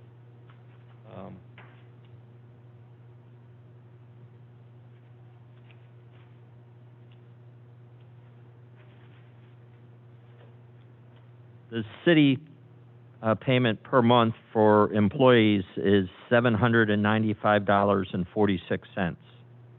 I believe that was a 6% increase over what we paid last year. And one of the plans that I mentioned is a plan 0727, and that's the one where because of the lower deductibles, the employee, it's a more expensive plan, and the employee would be asked to pay $37.47 if you all approve the change. And then the other 2 plans would fall under the amount that the employer would normally pay. So the employee would not have to pay anything. And like I said, it just all depends people's situations, whether they have families or not, what works out the best for them. So that's why it's kind of worked out pretty good with the offer of 3 separate plans. So that's kind of the health care costs in a nutshell, and we can delve into that more if you all would like to. I definitely would. So right now we have 2 plans. We have 3 plans right now for this year. And you're proposing to add a Cadillac plan to that? No, we're one plan nobody was in. So instead of offering a plan that nobody could utilize, we just said, well, why don't we get a plan that somebody would like? So, we spoke with some of the employees, and they didn't seem to bother them with the idea of paying the extra increase to get an insurance plan that was a little bit better. And that's where this thought process came about. Okay, which plan is the better? They went back to the insurance company to do the analysis, and Karen, did most of this work. I don't want the credit for it, but she made sure that we got the analysis done on it, and they came back with this 0727 plan, and the cost to the employer would remain the same out of the other 2 plans, but the employee would be paying $37.47 a month out of their pocket to have the better plan. But it wouldn't cost the city anymore. Wouldn't cost the city any more. That amount of $795.46 is the same amount across all three plans that the city would be paying. Okay, Bob, the price of, was it $37.47 you said? That's correct. That's just for the employee. That's what the employee would pay. The city would still pay the amount of $795.46. So all we've got is just the administrative fees of taking it out of their check, basically. I'm sorry? So all we've got, and it really is just the labor of taking it out of their check. Right. So that's, Well, I right have now, no every problem. employee gets that allowance, right? Correct. $95.46. Correct. Do we have employees that have opted to get a lower plan and get a refund, or not take? Why do we have Actually, two plans with the same price? Actually, the FEMA, not FEMA, God, I got FEMA on my mind, I'm sorry. The Obama plan, which out of this one I think is the 5901 plan, we do subsidize the family coverage because most people that have families end up on the Obama plan because it works out more reasonable for them. Then the money that they're allocated, that $795, lowers some of the family premiums. But I don't have those exact numbers in front of me, but I can, as we go through the next meeting, I'll make sure that we have a more detailed explanation and a breakdown of that for you. Now, there is one other thing I want to throw out, too. Right now, if somebody gets insurance from their spouse or through some other network, sometimes people are retired and they have insurance through their retirement, we don't have any incentive for people not to take our insurance. So they're insurable somewhere else, but, maybe they don't, they don't take that insurance and they just stay with us. So what I wanted to proffer, and again, we don't have to make the decision now, but maybe offer some incentive. So instead of us having to pay $795.46 a month for that employee, and they can get their insurance somewhere else, we do have to make sure they have insurance. But if they can do it, maybe offer them an incentive, maybe $200 or $300 a month that they would get back as a rebate for not taking our insurance. We'd actually be saving money. So that's something that I wanted to mention to you, and we can discuss further as we go through the budget process. But that's something that I've had done at other cities that I've been in, and it seemed to work out well with managing some of those costs. Again, it's a small percentage of our employee population, but if it's something that could be afforded to them, it might save us some money out of our health care as well. I didn't mean to interrupt you. Oh, no, Commissioner Hodges, okay. If I may, Mr. Mayor, I'm trying to kind of get my arms around this because I'm looking at the actuals for 2017, and just looking at the city manager's office, and it's $22,875. We jump to the fiscal year budget for 2021, it's $53,900. That's basically a double. And I worked here in 2017, and I remember we paid, if I'm correct, roughly around $700. The city paid roughly $700 a month for my health insurance. That's a $100 jump. That's not a double. So I'm trying to figure out what that line item is, because even from the years prior, that's a pretty big jump. And I know a lot of it has to do with us screwing with the insurance plan back after that year, when the commission came in and took away the insurance and they went with another carrier. That's probably a lot of this. But I'm also looking at the salary and wages in the city manager's office, 2017, $266, now it's $356. Social Security, the ICMA plan, these are all pretty major jumps. That relates to a huge bonus that we're going to pay the city manager. At least that's our plan. Okay. That's fine. Strike from record. Right. There's a head count increase. There are two positions that we looked at in bringing on. There was discussion over our IT costs, and I know that will be part of the discussion we have at our workshop meeting tonight. And the thought process was, what if we brought in somebody in-house?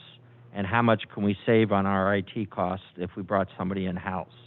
So that's what we've been investigating. And without, you know, we usually don't have salaries sitting in a non-departmental account. So I just said, for argument's sake, okay, let's put the position there. And then the other position is we found we need somebody up at the front desk to handle people as they come in. And we've had the volunteer greeters. Unfortunately, with the COVID and so forth, you know, a lot of them haven't come back.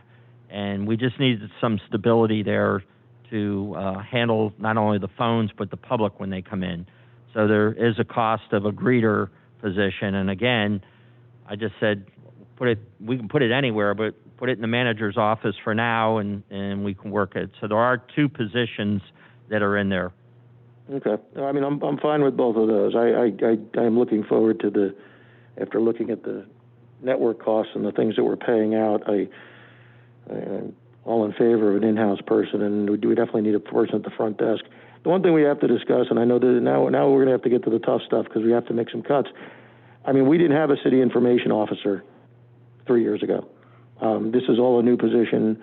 It's nothing against Kurt, but the bottom line is we didn't have anybody to do this. There was no real reason for it, and we're a town of 4,200 people. This all came out of either the city manager's office, or I know that we ran a lot of it through. We did press releases out of the rec center. I think that's an unnecessary expense, and I think we can, I mean, if we're going to start cutting things, that's kind of the way to do it, and especially if we're going to talk about bringing in a full-time network person, I think that position's expendable. How many employees right now in the city manager's office under this budget? Out of the new budget, that would be a total of 5. So it's you, with the your 2 new assistant? positions, right, and then Kurt. Oh, so right now there's 3. Right now, there's 3. In the new budget, there will be 5 if you go with the 2 additional positions.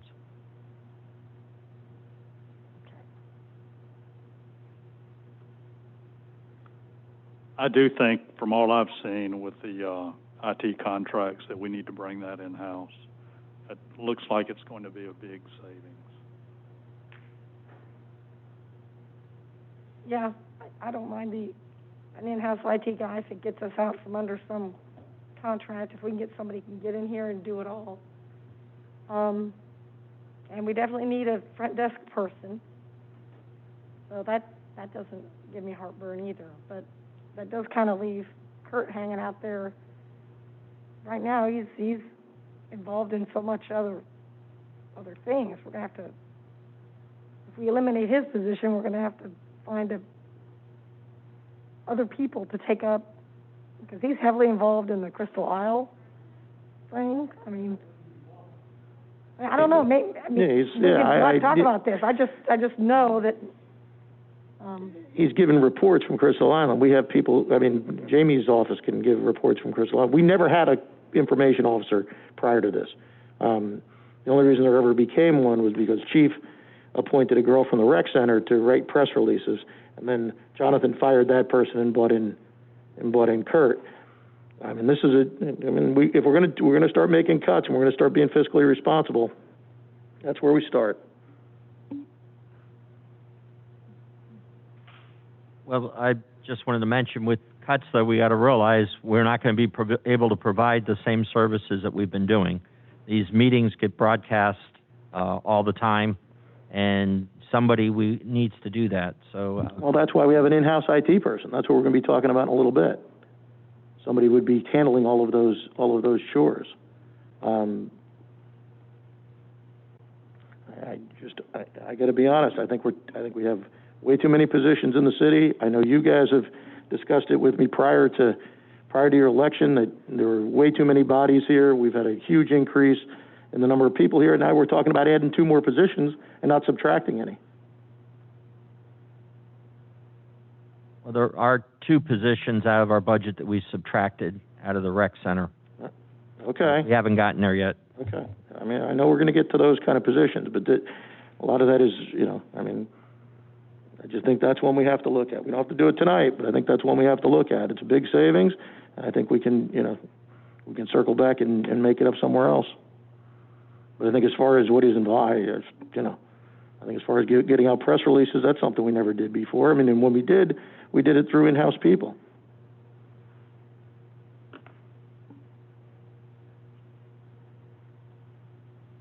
Any other questions on city manager's office?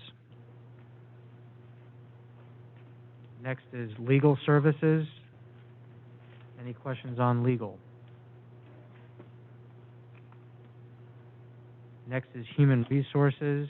And obviously you don't see history here on legal and HR, so they were included in another department, maybe in Legal was out of the manager's office. and then HR was finance, yep. So we've more recently broken them out as of last year into their own departments to more readily track. So HR is one individual, Karen.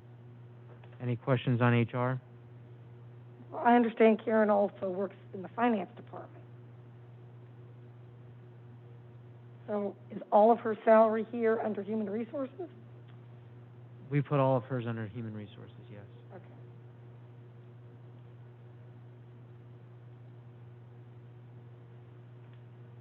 I guess that would be my question. If we're getting down to the minutia of determining 1% and 2% of how much time is spent working on all these other departments, I think we should at least be true to ourselves on a whole department where it's really half of an employee. I mean, our finance department is massive, in my opinion, and we'll get to that. We could allocate that. I mean, both roll up into the general fund, so it wouldn't have any fund level impact. It's almost like we need a human resources person that's got a certification in human resources, and properly so, and then have that person take up, you know, if there's not enough to do, because we don't have 100 employees yet, that's typically the benchmark. For every 100 employees, you have one human resources person. We need a human resources person, no doubt about it. Maybe that person can split their time and do some of these press releases, or, you know, do some of these other duties that we're going to maybe have to eliminate from someone else. But, okay. Now, other than the fact that I was under the impression it's really only half of an employee, that was my only thing. But there's nothing here that gives me heartburn. I mean, I'm assuming we do need some software, some computer software for human resources. I think that's specifically the payroll and timekeeping software, the solution that the city's looking to move to. Yep. Okay.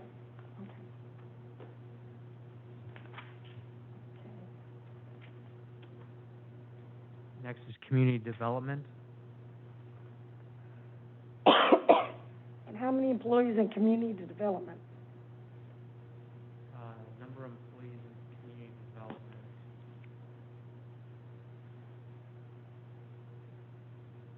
2.75 FTEs. Okay, that's what I meant. Excuse me. Could you all please speak into the mic? Get closer. I will. Thank you. I asked how many employees are in the community development department or division, whatever we're calling these, and the response was 2.7 full-time equivalents, which is what I was looking for. So, okay. Thank you.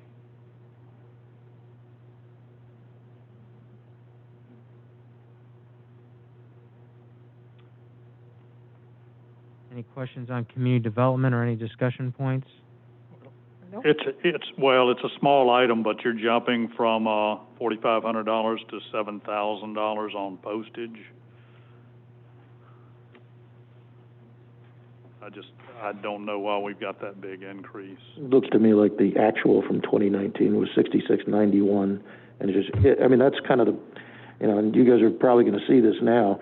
It's tough to budget when we don't have actual numbers in front of us for the year prior. So, as this number comes in from last year, you don't get to see it while we're doing it. That's probably what your actual number is going to be for this year as well, right?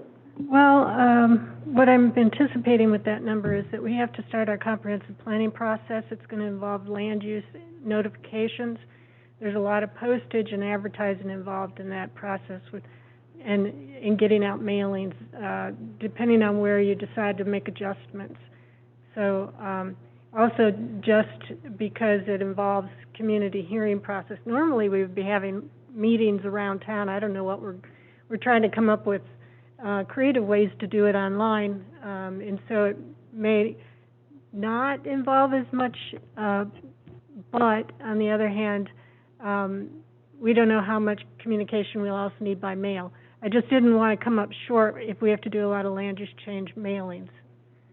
I'd rather give it back than not have enough, enough mailing. It was just, just a small amount, but a big increase, so I just wanted to ask. Thank you. Oh, one more thing, Linda. What is code enforcement? What's that, excuse me? What is code number 5301, code enforcement? Yes, well,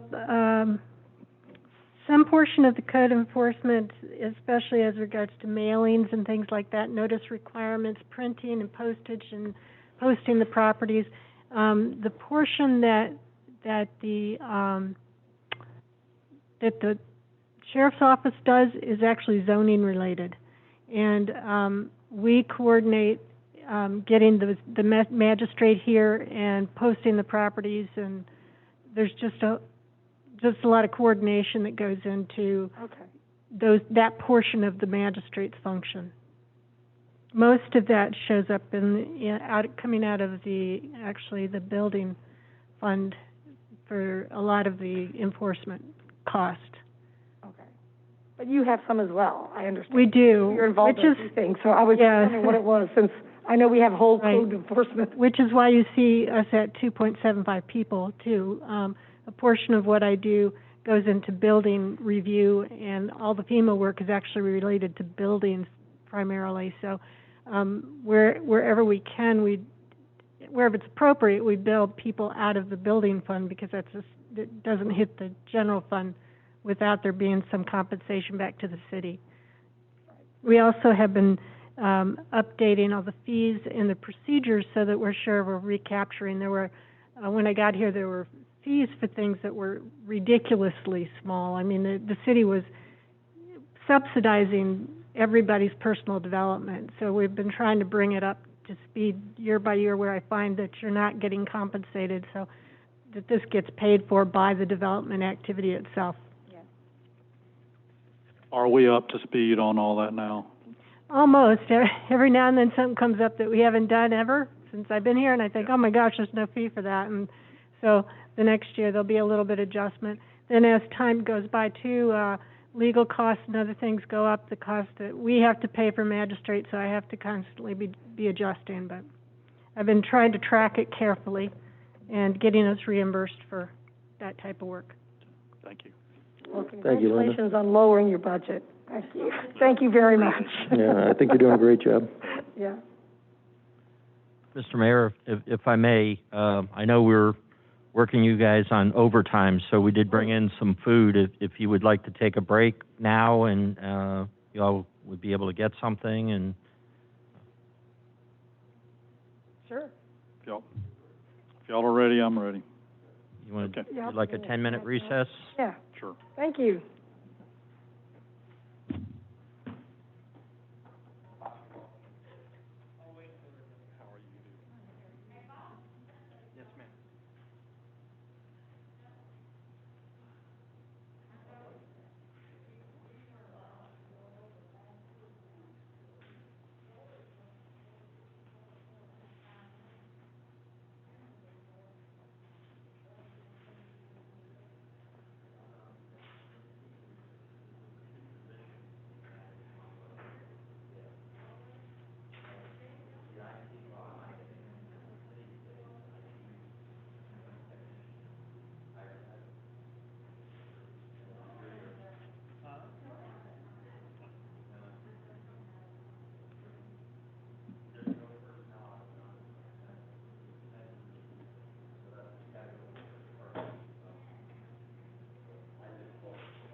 I was just gonna say.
Did you get something to eat? Yeah. Okay. Yeah, we got it from Slice, because they're not doing too good over there, so.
Take it.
Lights, thank you.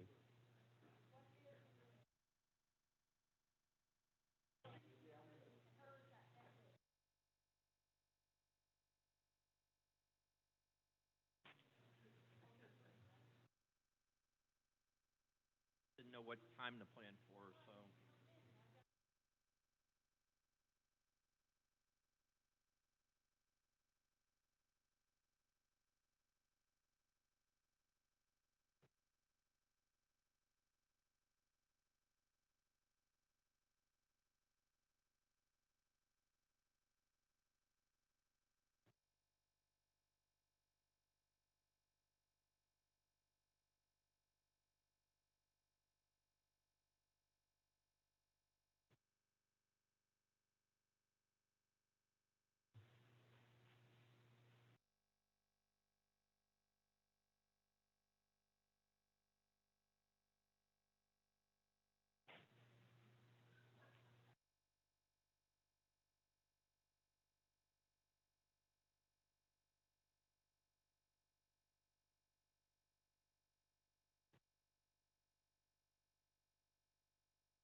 Meeting's back in session at 4:25.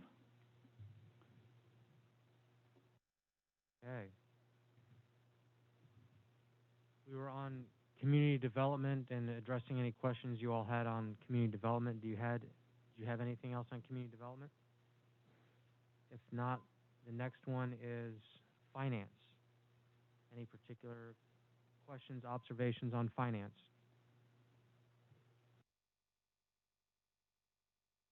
Andrew, I see a 6.43% increase in salaries and wages.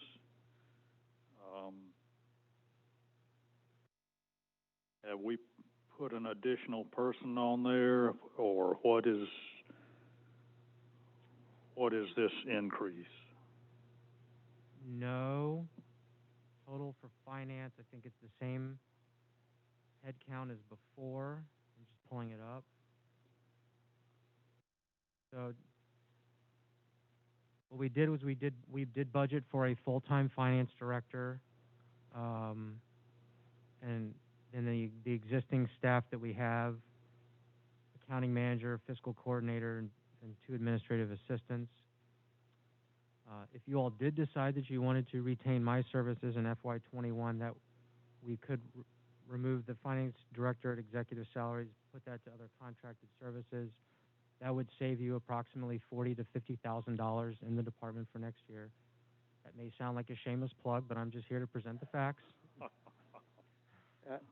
Maybe I can help out on that, because, again, going back to what I said earlier, a lot of times when you're making your budget, you don't know what the actuals were for the year before, because we don't have those in front of us.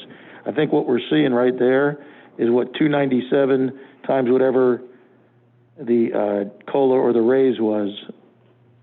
What was the raise last year, 3%? Yes. 297 to 3%. I don't know how the math works, but that would look kind of respectable to go to 309 from that actual number. I think it was 4%. I'm sorry. 4%, yeah. It went 2 and 2 merit and 2 COLA. Right, and if you look to 2018, it was 282 when they did the budget. Because always remember, the FY 2020 number is just an estimate. That means nothing. Look at fiscal year 2019. That's the actual number that we can actually go off of and judge by. 2020, as wonderful of a year as it's been, all these line items I wouldn't say they're obsolete, but they're a little tricky to try to estimate. So I think it's easier just to go back 1 year and kind of go from there with it. Yeah, that and dues and subscriptions going from 700 to 2,000.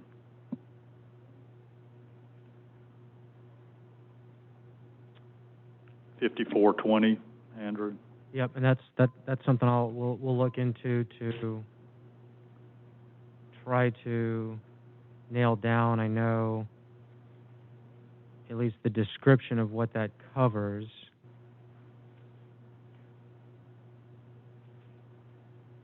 Just getting to it.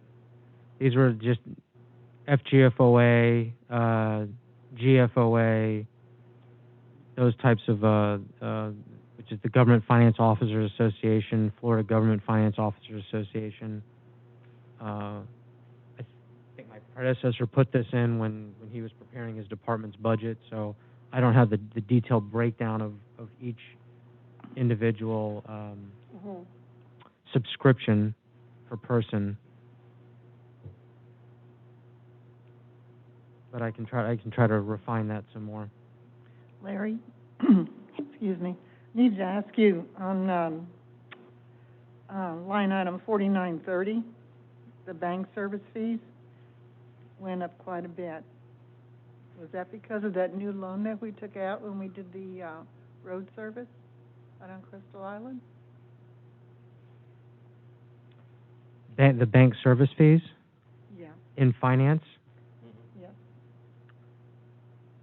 Yeah, it looks like we didn't budget anything for that in 21, and it was very small dollars in previous years, so I'm not even sure why or what that related to. Okay.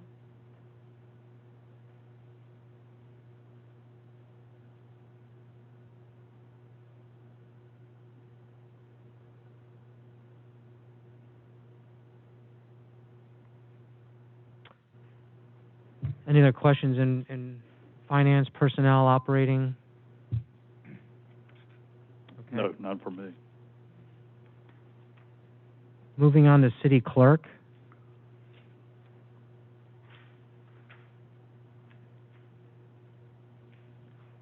Any questions that you have on city clerk?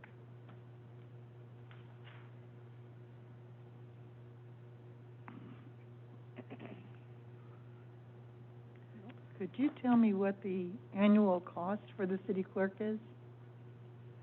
Sure, that would be at the bottom. For each department, we have the total, both history, FY20 budget, and FY21. So FY21 budget for city clerk is $318,200, which is about a 7% increase from the FY20 budget. I will say on this city clerk budget, and I don't know if this is the appropriate time to bring it up, I think we need to get our city clerk back in line with where she should be. She's below her job grade, and for whatever this last year, I don't think she was dealt with fairly. I'd like to see that reconciled this year for the city clerk in particular. Agreed. And honestly, if you look at the line 1200, look at fiscal year 2017, we were paying out a heck of a lot more money than we paid out actual in 2019. So there's a $20-something thousand from 2017 to 2019. There's a drop in over $20,000 in pay. So yes, I am all for that. We can. Bringing her up to date is really important. I think we need to do the right thing and get the city clerk back where she needs to be.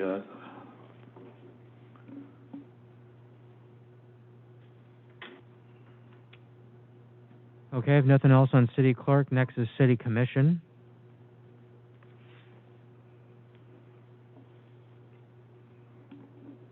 Hey, I can't remember. What was the $45,000 for the chambers? Was it audio, Yes. visual stuff? Okay.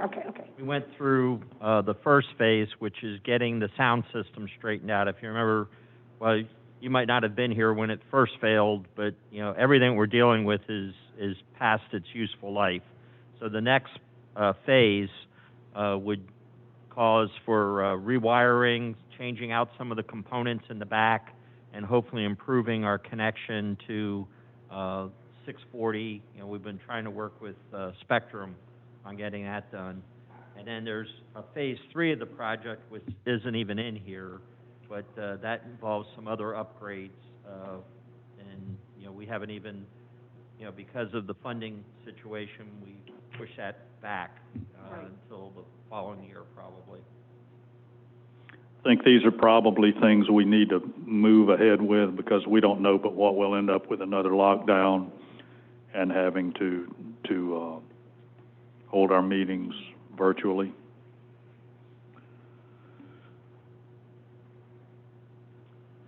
I have nothing else on city commission. Next is non-departmental. So those are most of the citywide utility type expenses.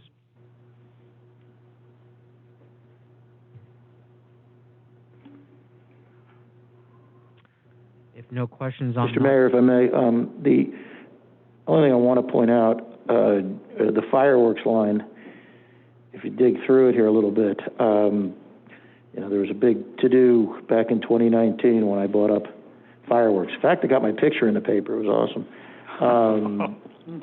But if you see the fireworks, the actual number that was spent on fireworks in 2019 was $32,468.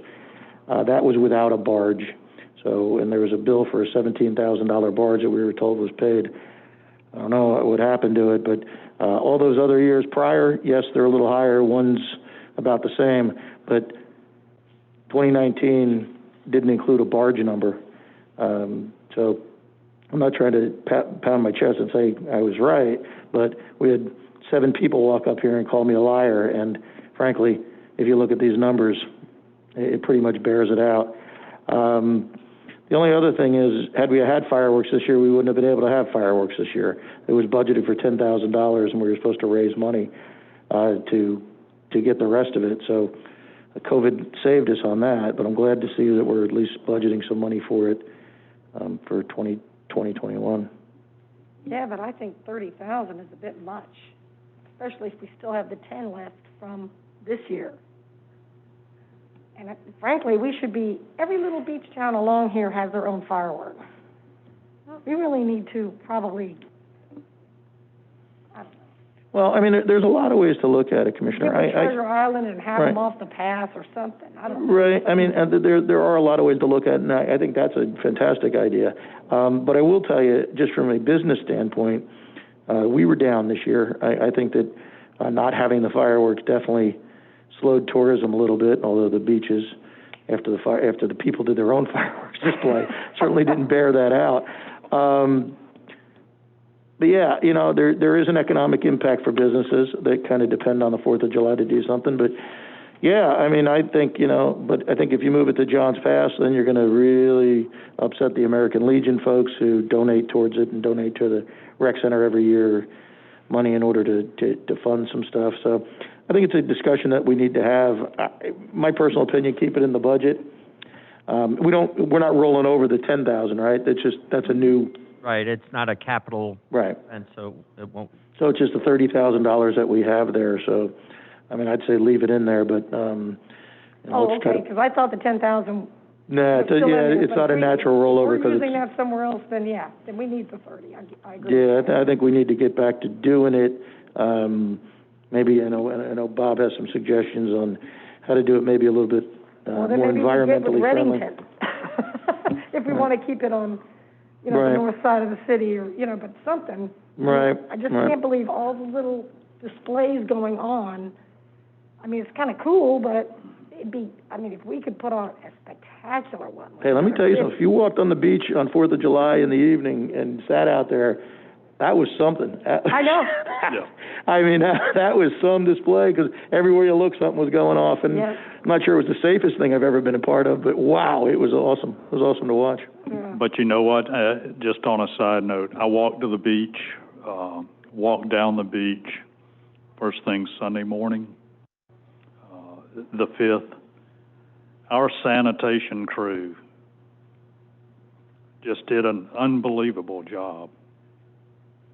The beach was, I won't say it was absolutely spotless, but it was pretty darn close to it. Those guys put in a heck of a weekend on keeping the beaches clean. So, yeah, they come through again. Yeah, they really did.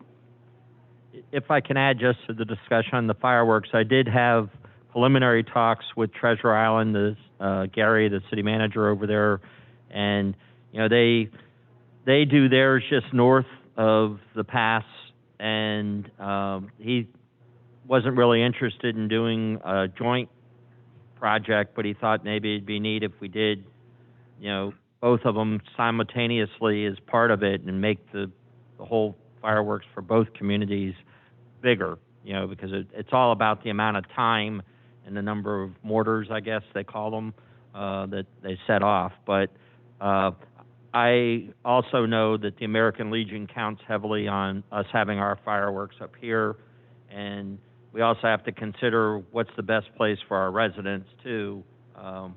But yeah, I didn't know anyone contributed to them. So good. If you're going to give us money towards our fireworks, then we'll definitely have it near your backyard. But yeah, okay. And of course, we can reduce the Gulf Beach Library number somewhat. Yeah, we have that new number. 70,000, about 7,100, more or less. 70,044. Yes. 044, I believe it was. And while we're mentioning that, I would hate to think about pulling out of the Gulf Beaches Library group, but and I'm really the elephant in the room now. If they come back not wanting to accept that, I for one am prepared to pull out. So just food for thought, Vince, if you're watching. Let's hope it doesn't come to that. I think there's going to be enough reasonable people in the room that'll I think, and especially if the other cities haven't already signed on to it. I think we can all sit down and work out an agreement. Yeah, and I know they haven't signed on. Like I say, I brought that up to someone in Big C, but, Well, was it Mr. Gadrix that told us that everyone else agreed with it? Or I can't remember how we all got that information. I understood that we were the last city. That was So we're waiting on us. what he had said. Okay.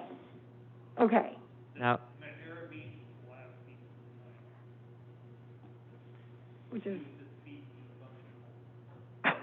also, if I may, the commission might want to keep in mind the other communities that are in with us, the other 4 cities.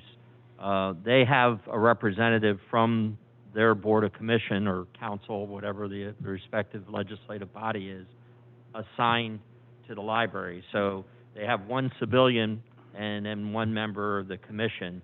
So that's something that, if we end up, getting through all this and moving forward, that's something you all might want to consider when one of those seats comes open, and making it an appointed seat from the commission. Not that I want to find you all more work, but we also, I meant to... 10 people on their board, plus director, plus... I believe so, yes. Okay. So each city gets 2 representatives, and they chose to have an elected official on each one of them. I believe they're commissioners from the different cities. And when I talked to Gary in Treasure Island, I'm almost positive he told me one of his commissioners or councilmen are on the board. So, well, I guess I need to learn more about it because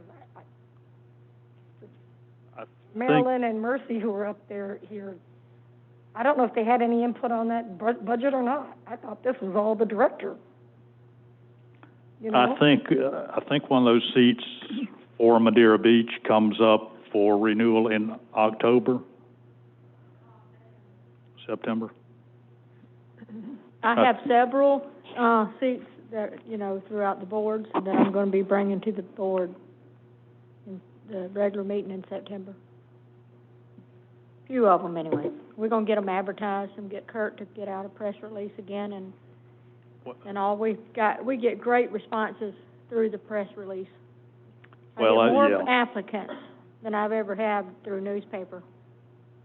I would say for the library board, we need a representative from the commission. and if I may, Mr. Mayor, there is one other board too that we have to look at, and it's kind of related to the budget, so I'll bring it up now. But I've been looking into the bed tax dollars, and we have a situation where the TDC basically controls, the Tourist Development Council controls those bed tax dollars. And it's my understanding that Cookie Kennedy, who's from one of the Reddingtons, I can't remember exactly which one, but she is coming off that board, and the Big C is looking for a representative on that board. And my conversations with the chamber this week was, it really would help us to gain a share of those dollars by having one of our representatives on the board. So I'm not sure what the time frame is. I know it's still open to submit a name, but that's something we might want to discuss further tonight and not take the time away from the budget discussion, but getting somebody on that board, and maybe the mayor, I hate to get you more involved than you already are, but it's that might be something you might want to look at. And I know they've tried for years in this city, from my understanding, back to Travis, of getting that funding, and we've just been unable to get there. And unfortunately, right now, they're not offering anything even to their own hotels that they've been supporting for marketing, because they don't have money coming in right now because the bed tax revenues are down. But I'd like to kind of gear up so when we do have that opportunity, that's something we could do. And again, that'll help us on the revenue side. Yeah, we need to gear up wherever we can on these different boards. We need to put someone on there that's going to get it for us. Because we did get bed tax dollars before. We did? Oh, yeah, we had all our beach walkovers redone. because they were all wooden and they were all kind of collapsing, and now they're that different kind of wood, and they have metal handles, and Right. all of those are redone with bed tax dollars. So we need an advocate up there who will work for us, but, okay. When it does come up, Yes. when we do have some bed tax dollars, or they do, to give up. Any other questions on non-departmental? If not, then next is Public Works Administration.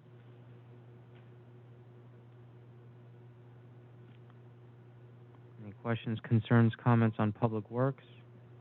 I guess my only question would be the rentals and leases, up 60%. Other than that, this looks great. The bottom line looks great. Are we, do we have to lease more things, apparently? I'm not sure, I know we, there's Jamie. Thank you, Jamie. Because here's 2019, Bailing it out. was less than $10,000, and now we're budgeting 24. That increase is the temporary trailer that Public Works is working out of currently. There's a temporary trailer at the Marina over by the spot where the old Public Works building used to be, and that's where the additional leases is coming into play. So we ran out of space wherever we were leasing it off island? What we doing, I mean... So, when the Marina and Public Works were split, the Marina manager's office obviously stayed within the Marina. Public Works then moved over to a temporary trailer because there were no available office spaces. So we're renting a trailer for them to work out of? Yes. So we have no space here? In this building? Well, is there any reason we couldn't use one of these rooms that we've got down here for a Public Works office? That's one of the things that we were looking at, like, if we were, originally we were looking at moving the exercise room, which is more for the fire department, and, you know, to maintain their skills. And I was looking at moving it over to the fire department, maybe doing a small addition to there so, you know, we could move the equipment over there and then free up the space for Public Works and maybe a conference room, because we're always out of conference room space. And we had, I think there was also some talk of maybe cordoning off some area for an employee lounge, since, you know, we have copying machines and everything else in our employee lounge. But because of the instability of the fire department, you know, that kind of took away. And one of the plans that we were looking at is the feasibility of putting it under the building, similar like the building department's plan that they have someday of building underneath the existing structure. And but it's I think the costs are roughly about $500,000 to build something underneath here. And I'm trying to, you know, I know we have the city center room, but that's a shared room for the rec center. But, you know, that's the only other room that we have available right now. I've never seen our offices full. Our office? Every time I go, yeah. I've never seen our offices full. I mean, we don't even have any, I don't know how much space you need for Public Works. That's your office? That's his office. Yes. And, you know, he would need a conference room, you know, for, you know, when he handles his business, and his executive assistant. For two people in a conference room? Yes. I can't believe we can't find that somewhere. That's, Jay, this room over here that you use for what? Cards and whatnot? I mean, this is a conference room where we're sitting right now. I mean, it's not used that much during the day, is it? Well, the cards are a different thing, but yes. I'm just, is there any other place you could put whatever you're using it for, to where we could use that for an office for Public Works? As of right now, the biggest thing that we utilize this room for is our after-school program, middle school, and for rentals. So if we cut the rental revenue out of there and we cut the after-school revenue out of there, they could use it for offices. We used it since it was empty. We chose to use it as a revenue-generating opportunity. That was done probably 2-3 years ago, at least.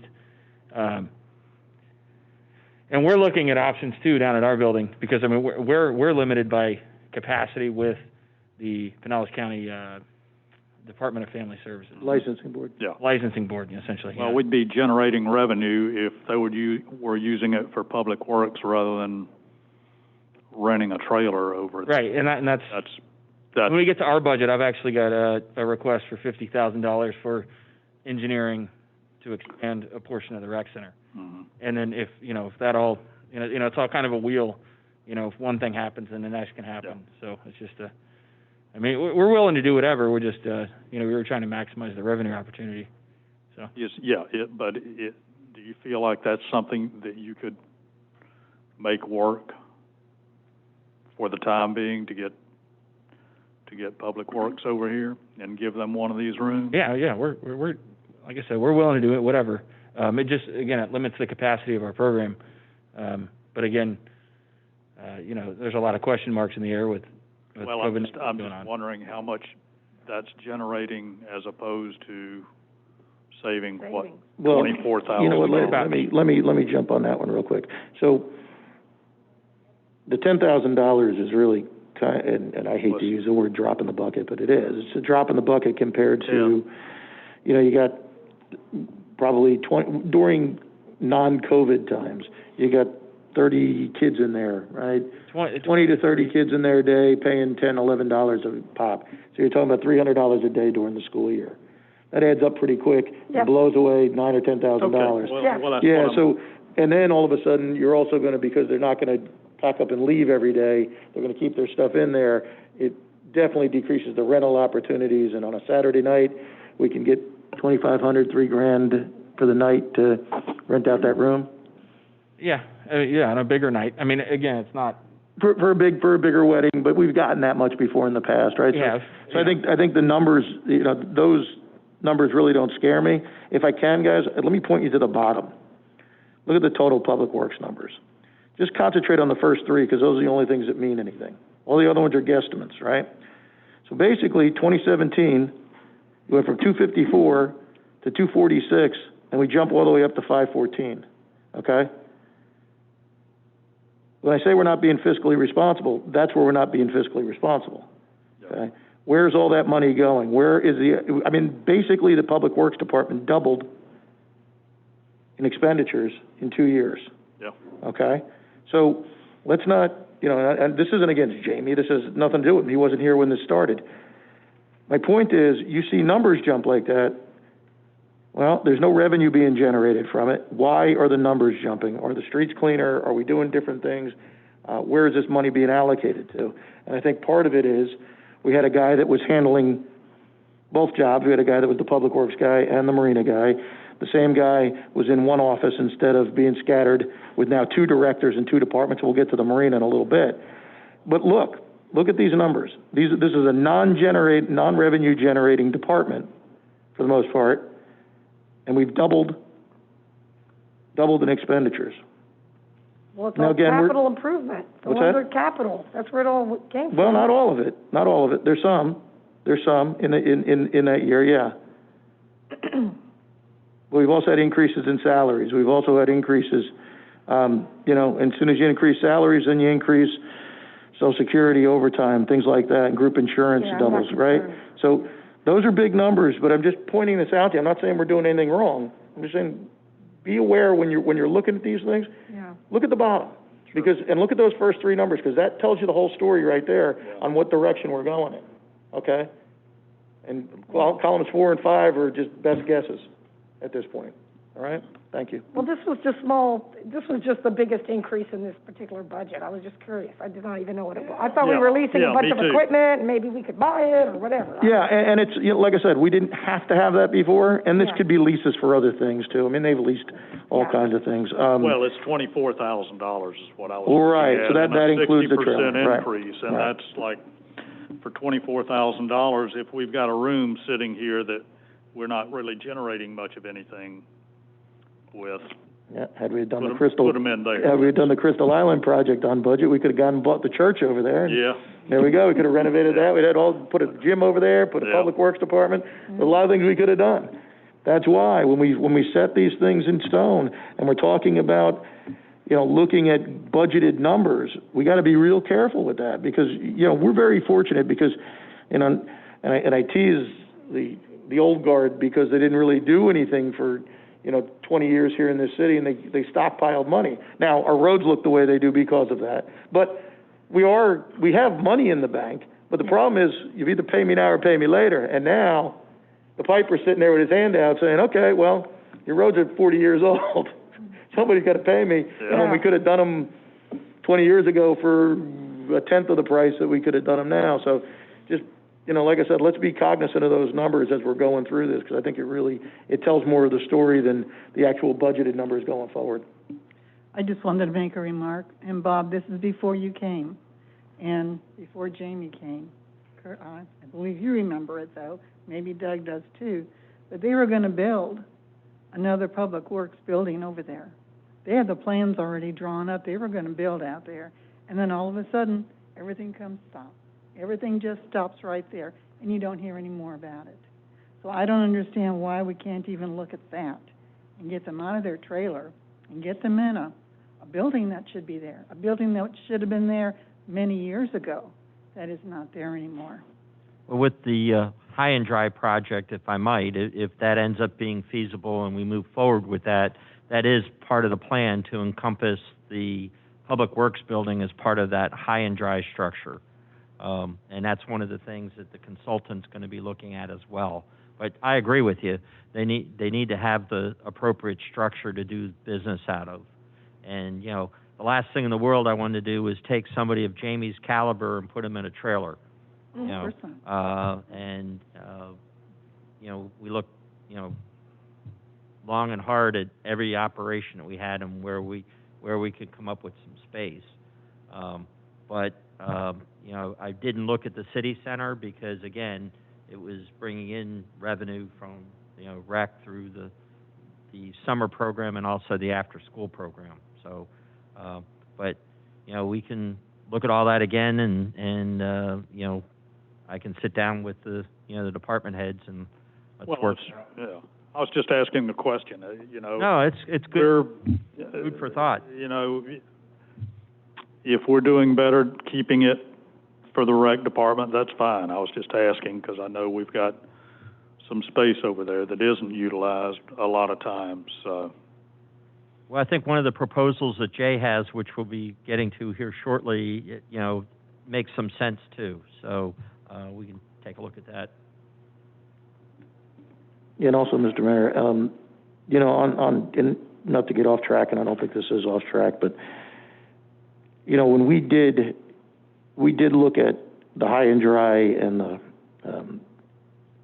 the Public Works building and the restaurant and all these things, but I mean mainly in the onset, 5 years ago, I think Dave did a whole analysis of this, right? And it was a phased thing, right? There was, we didn't want to spend all this money at once, but the first part of the phase was to build the Public Work building, which you could add on the high and dry too. Do we have enough money to do a high and dry and do all this construction at one time? I don't know. We're going to have to find that out. But yeah, I mean, I would love to be able to find that feasibility study so we don't have to do another one, because I think it was done pretty well, because I remember reading it. I mean, I think Nancy probably saw it in the past too, where it was a phased out program, like every 2 years, and it was in the budget long term. And then she's right. Commission changed, everybody just forgot about it, and it just kind of went away.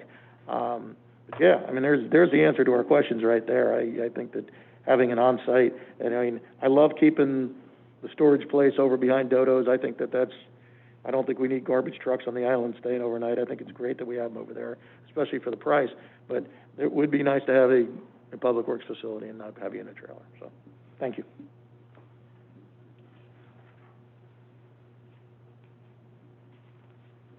All right, if no more questions, comments on Public Works, next is Fire EMS.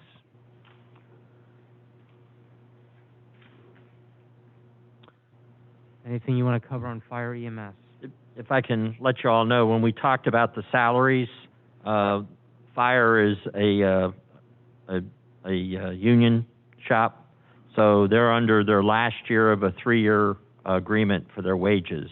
So they do have built-in increase to their wages here. They also have an opener for wages, which both sides are trying to work out, meeting also on the emergency pay situation and sitting down and talking. So, but I believe these numbers, if I'm correct, handle the collective bargaining raises that are part of their agreement. Are uniforms part of their agreement? Yeah, well, the uniforms is part of the fire code. That includes their turnout gear, which is the heavy gear that they have to wear, and there's a date certain, I think it's 5 years, if I recall, and how long they can utilize that gear in active firefighting. And in talking to Clint, they have a staggered approach where they don't have to replace all of it in one particular year, because that's the component that's the most expensive out of the uniforms. They had a big jump in 2018, and then it kind of stayed low, and now we're getting it again. So it looks like every 3 years they. Okay. And the other big percentage increase is that the phone jumping from 5,100 to 12,000. What is that, a Item landline, or is that everybody getting 3 cell phones, or what's that? No, I don't know, and that's something we still need to look into. I have it on my list too to look into. And 2202 special risk. Just what is that? I'm sure it's necessary. That's the retirement plan. Firefighters and police officers are considered in a special risk category. So that's the amount of money that's paid to the Florida retirement system for their retirement. I don't know the history behind it, but it's my understanding that at one time a lot of the city employees were under the FRS system, and they kept that as part of their collective bargaining agreement, whereas I believe almost everybody else has been phased off and into the ICMA retirement plan. I think we have 3 employees outside of fire that are still on FRS. Thank you. Okay, yeah, that's just a big jump, 35%, but I guess that's something we have no control over. Yeah, that rate changes every year, and basically the state tells you what you have to pay per employee. It was 8-point-something%. My apologies for not remembering. Effective July 1st, it turned to 10%. That's cheap. If that's what it is for special risk. Oh, sorry, that's regular employee. Yeah. I think it's going to be closer to 20, right? The rate, I don't recall the rate last year, but the rate for special risk is 24.94%. So it's considerably high, but again, they've been in that, I guess, for quite some time, and obviously all of their benefit package will be open next year when we sit down and renegotiate a successor agreement on their collective bargaining side, and those are issues that we can deal with them, but we're kind of locked into it this year. Okay. And let's not forget, we need to try to recoup some of that capital expenses here because of that 5-year-old building needing things redone. Yes. Right? So, I mean, a 31.5% jump, that might be the biggest one we've got in here. And I know we had the architect out to look at the building, and we did an inspection. Jamie was able to have them come out, and they were going to have some conversation. The architect was going to have some conversation with the engineers that were involved in the building. But, you know, my attempt at explaining it to you is the outside walls and the bearing walls that are in there are tied in with a piling system that went down into the ground. But the floor area is more of a floating floor. And that's where we think the compaction, although it met the specifications at the time, the ground being compacted down, over time it might have decreased, and which is where some of the problems are with the cracks. Have I said that correctly, Jamie?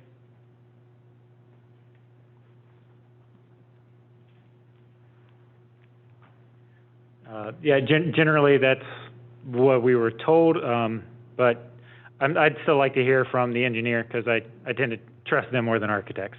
So we'll see. We'll see what they have to say about it. But Hopefully the engineer has some insurance. Well, yeah, because the floor shouldn't sink and require us to rebuild their showers No. on a 5-year-old building. You know? All right. Much of that 31% increase in fire overall, it does relate to that SAFER grant, so that would include the hiring of 6 new employees that would be grant funded for a 3-year period. So we're getting the new employees so that they can drive the smaller emergency Response vehicle, yep. We can't use our own guys? Well, then if you need the big equipment, you don't have anybody to utilize it. So say we got a fire call that needed the ladder truck to respond. Well, the guys that would normally be on the ladder truck, they're out in the quick response vehicle down at Johns Pass Park helping somebody who drowned or drowning victim or something.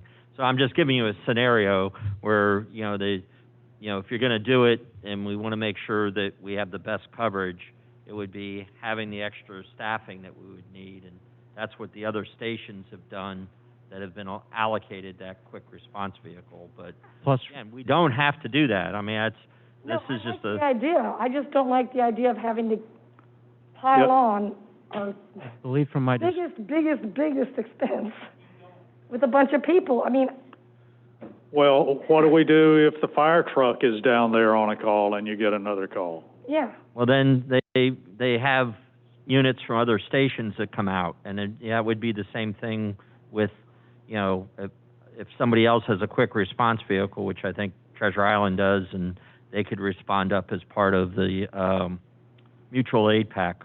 Well, yeah, my point is if they're out on a call on the quick response unit and all of a sudden they get another call, then wouldn't you, just like if the fire truck was down there, wouldn't you just call another unit from another station? Well, and that's what they would end up doing, but again, you're increasing the time level for somebody to get there, but, I mean, it's, I'm not a firefighter. We're not increasing it, Bob, we're decreasing the time. All right, right now, fire and EMS is 27.1% of our expenditures. That's a lot. 27% of our money goes over there. And now we're adding 2 more employees. I agree with the truck, the smaller truck. But I think you have a very good question. What do we do with we have the smaller truck. They can get back pretty quick. And maybe I'm sorry, it's not my place to ignore. Can Bob speak to the issue? Sure, Bob. Mr. Preston, I'm sorry. Robert Preston, 425 South Bay Shore Drive, Madeira Beach. This issue just kind of drives me absolutely nuts because just like the mayor was saying, if they take the fire truck down, they're taking the fire truck with 4 people. It's tied up. It doesn't make a difference whether it's a medical or whatever the case may be. If they have a quick response truck, they can send 2 people with the quick response truck to the medical emergency. Within a couple minutes, The ambulance is there. They take over anyway. Those two people are able to be free. In the case where they're still tied up, if another medical emergency comes in, they can still take the truck that's here with two people and go to another medical emergency. Also, if there's a fire call, they can go there. They are not allowed, because of their safety and what have you, to actually enter a building or anything like that without buddies, because that's a safety thing. So they could still respond with the fire truck. They could actually lay hose from the hydrant to where the truck's going to be there. And then when other departments show up, part of the work's already been done. Or the people come from the quick response truck, they come back, they fit right in and go. It doesn't mean they're going to go in and fight the fire with two people, no, but they can do a lot of setup. So what you're saying is absolutely right. It doesn't make any sense to do it that way. And I think the discussion needs to be had. Just my opinion, sorry. I think the situation is they have a 4 firefighter crew on each shift right now. So in your scenario, that would be 6 people being there, which is where they want to get to with the SAFER grant, so they can control the QRV. Pardon me? 4. It's still 4. You take 2 people off the fire truck and you send them to the medical emergency on the quick response truck. It leaves 2 people on the ladder truck, which they take all the time. If there's another medical call, they can go respond with the fire truck. They don't need 4 people. Okay, well, I always thought a fire truck, when you had a ladder truck and you're fighting an actual fire, not a medical emergency, but you're involved in a fire, that you needed 4 people for that truck. Absolutely, and I'm not saying they have to fight the fire, huh? When did that happen last? When did we last have a fire that required a ladder truck and last fire we had was the dumpster at the Cambria, months ago. Well, I mean, come on, I mean. I got that. I'm just saying, this is just out for discussion. I'm not There's a lot arguing of with you. discussions, and I think this is the discussion you need to have in these contract talks with the firefighters. I just don't want to keep piling on. No, you don't need to. No, that's, our biggest expense, which no, we that's, got 2 more guys. I think that's what Mr. Preston is saying. You don't need an additional person just because you're getting a quick response unit, because you've got 2 that can go out on the quick response unit. If you have a call for a fire, you've still got 2 firemen in the firehouse. They can take the fire truck. If they need to be laying hose until Treasure Island or Seminole gets there, there's work they can be, preliminary work they can be doing to set up to fight a fire without us having to put 2 more people on so that you got 4 people on the truck. I think that's basically what Bob's saying. If I could add. Me too. If I could add one quick comment, I did discuss this with the interim fire chief and asked the specific question of whether we could use that $430,000 SAFER grant to defray existing personnel costs and cross-utilize our current workforce, our current firefighters, into the quick response vehicle. And he said, no, that is a requirement of the grant to hire those specific individuals. And that's what the grant money would be used for, was to add on to their existing workforce for that specific function for those 6 individuals. That's a 3-year grant, right? And it's a 3-year grant, so that is something you need to consider for the future as well. Is after the 3 years, then the general fund would be on the hook without any grant proceeds to offset that cost. And then you wouldn't need the extra people after that. No, we'd have to absorb it after that. Why? Well, unless you want to terminate those individuals after 3 years, but. Well, let's see how busy they are. I mean, I really don't know of that many fires around here, I'll be honest, that require us to spend like a third of our income on fire safety. Did you see the size of that fire in the dumpster? I did not, but I did try to cross the street when that was going on. And I don't mean to make light of it, because we could have a very serious fire No, here. we could, absolutely, as our buildings are getting taller and everything else, and I know we don't, I'm not trashing firemen, I'm just saying, this is a lot of money. But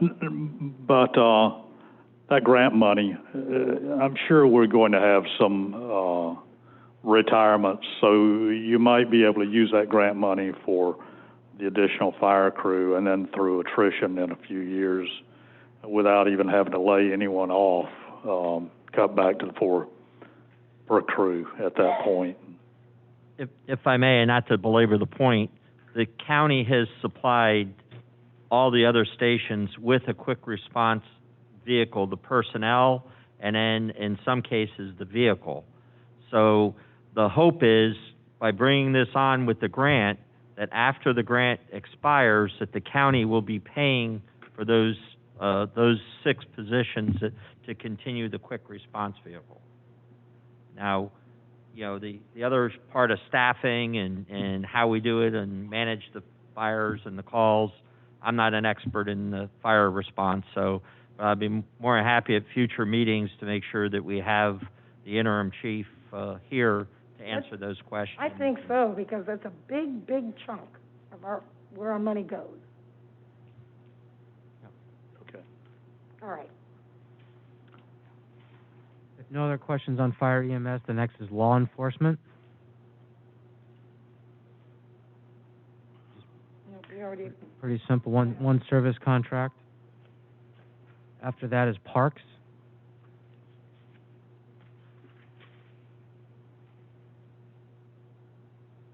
If no questions on parks. Yep.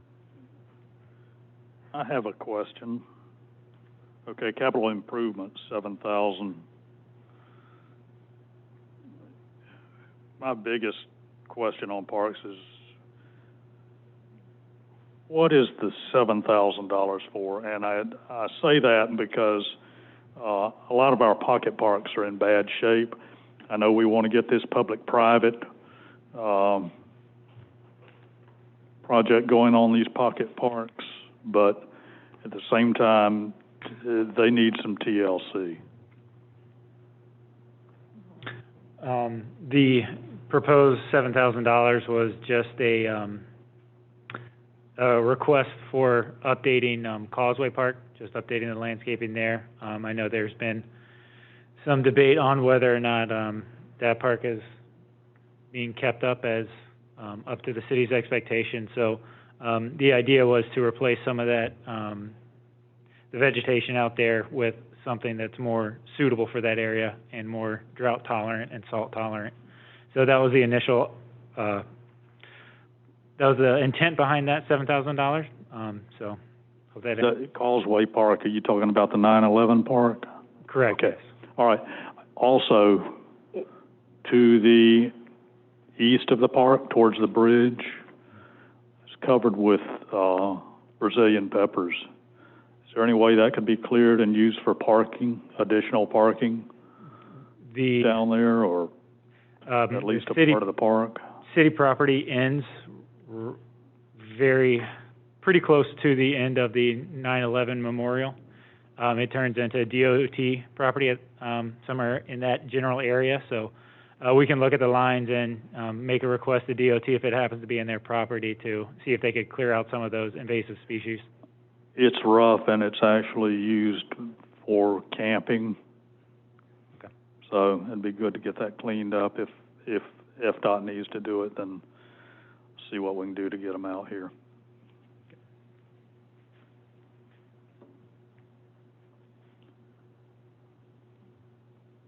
If nothing else on parks, next is recreation. Any questions, comments on recreation? Nope, looks good. There's a large increase on overtime budgeted from 7,000 to 20,000, 185% increase.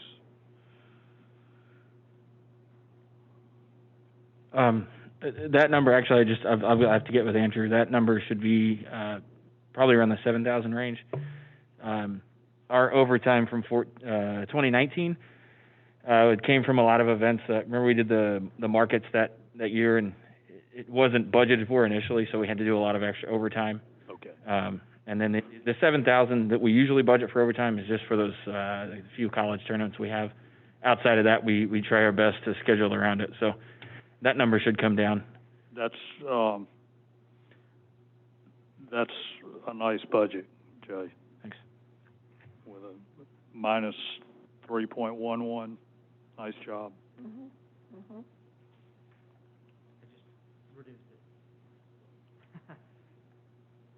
Now down to 7. Next is parking enforcement.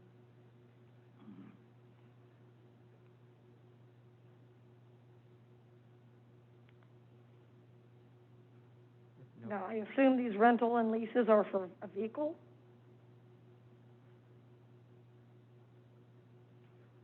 $66% increase?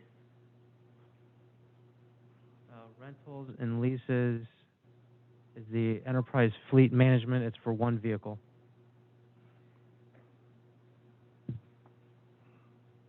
$9,000 for one vehicle?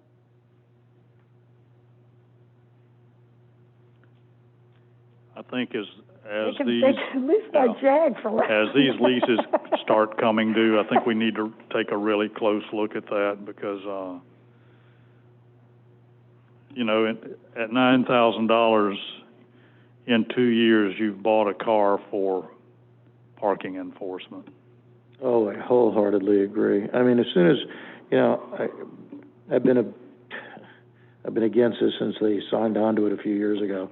But bottom line is, you know, in a year like this would be the perfect time to say, hey, maybe we can squeeze another year out of that truck, or maybe we can do, you know, just to be able to save a couple of bucks.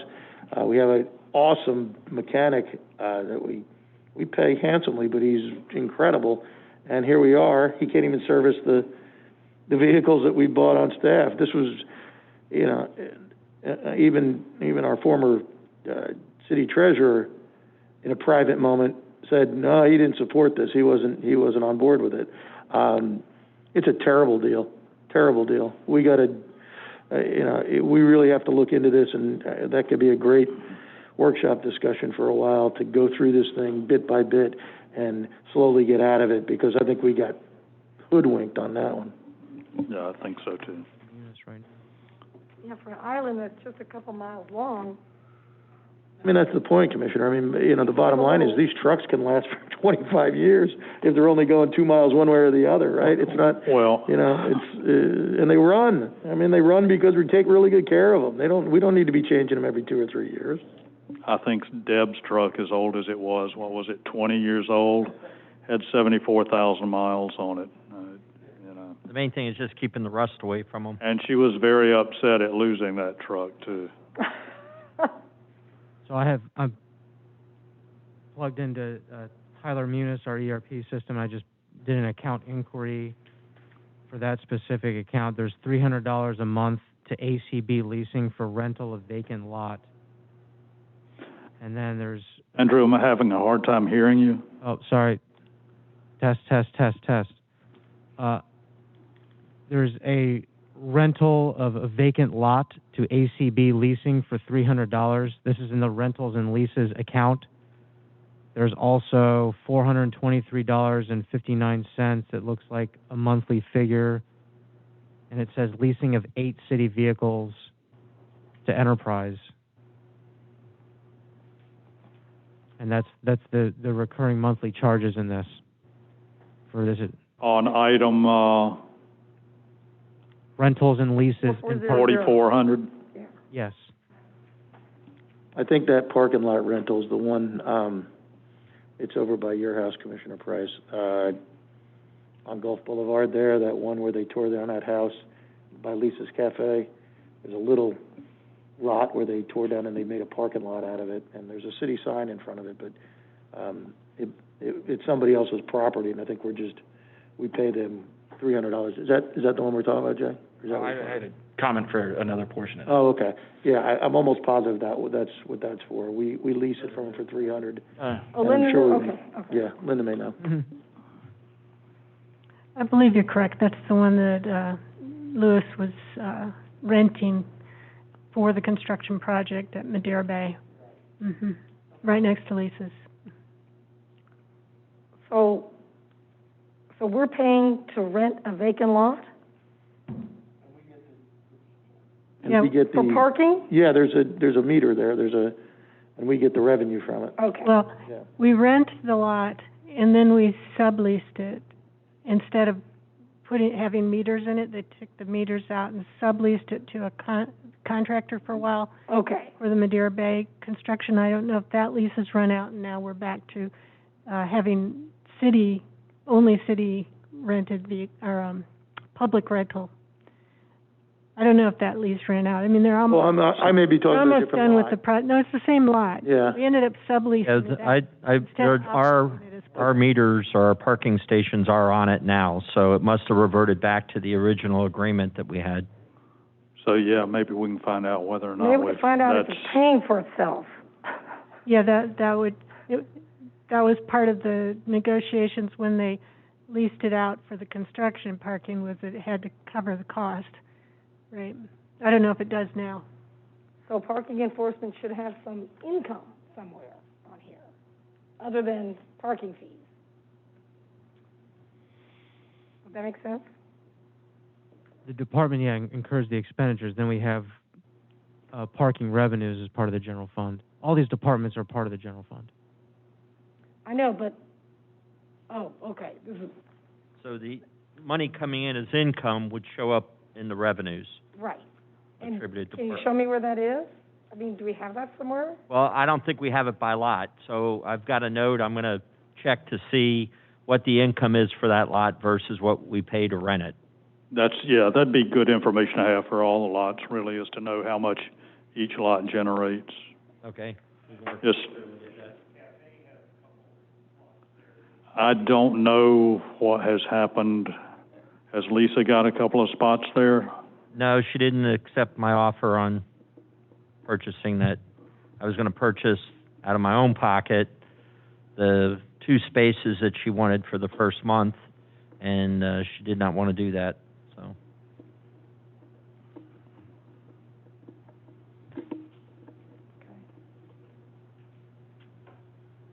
Anything else on parking enforcement? Nope. If not, next is John's Pass Village.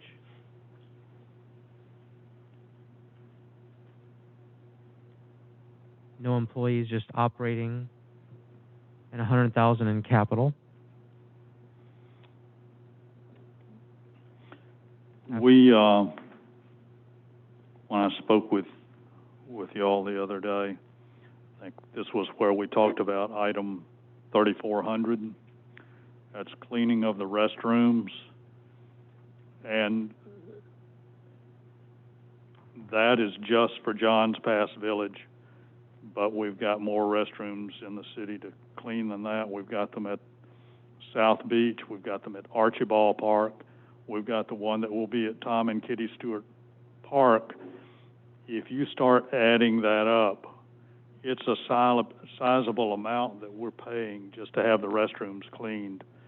And I don't know but what that's something we shouldn't look at Public Works doing rather than contracting it out to clean those. Because as we go through the rest of this, if you will, or I can do it for that matter, we'll just jot down and see how much that totals up. It's quite a sizable sum. Our accounting system could do that in a couple of. Well, I'm just Yeah. for the sake of discussion today Okay. on Okay. what route we want to go. So other contract services, just bathroom cleanup? Cleaning? I believe when we looked it up, that was primarily was janitorial services. That's janitorial services for the bathrooms at John's Pass Village.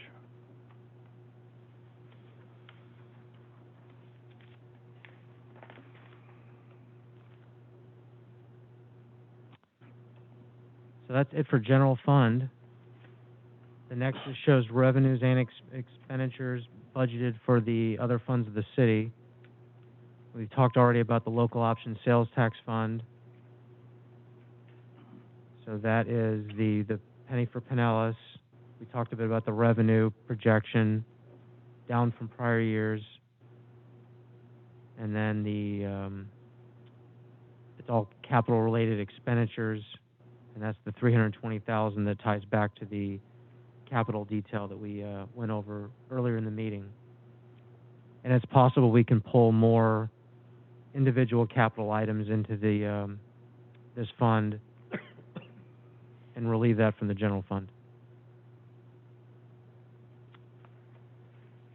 Then you've got the Archibald Fund.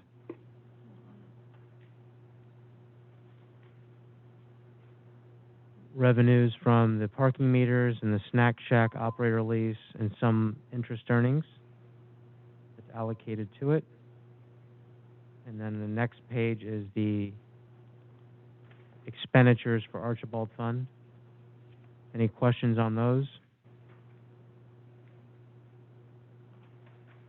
So revenues were up 8.83%, but expenditures are up 24%, basically?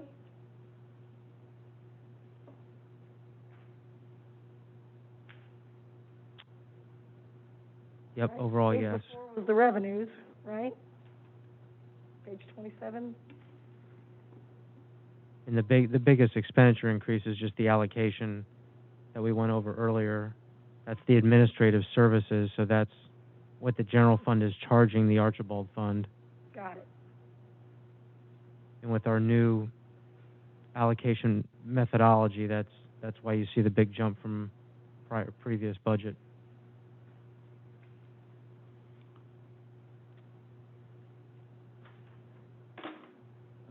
Mr. City Manager, I've noticed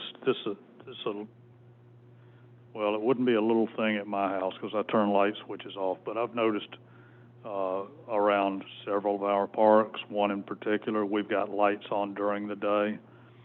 I don't know if they're off during the night, but maybe we should look at during the day just turning those turning the power off to those pavilions unless they're rented out, because these lights are, every time you have a power failure, it's changing the timer so that over a period of time, you got lights on during the day and off during the night.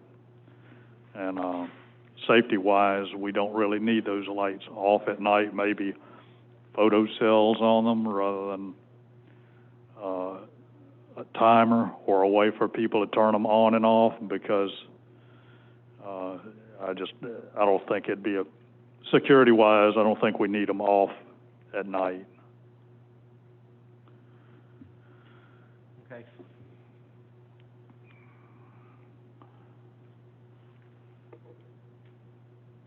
Okay, after Archibald is the building fund. Biggest revenue source being permits, obviously. Mm-hmm.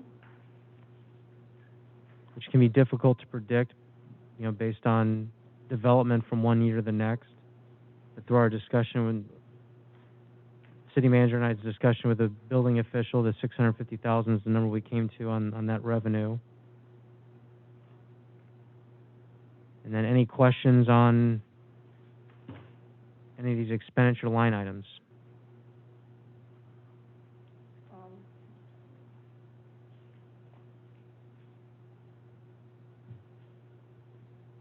If not, Well, the professional services jumps out, 620% increase over at least what was budgeted. But if you look, as Doug instructed, at 2017, 2018, 2019, we're already up to 30,000 in 2019 actual. I don't know why the next year was only budgeted at 5,000, and now we're having to budget up 36,000. What is professional services for the those are building fund? Is that engineering and things? Those are inspections from a safe build from a private provider. provider.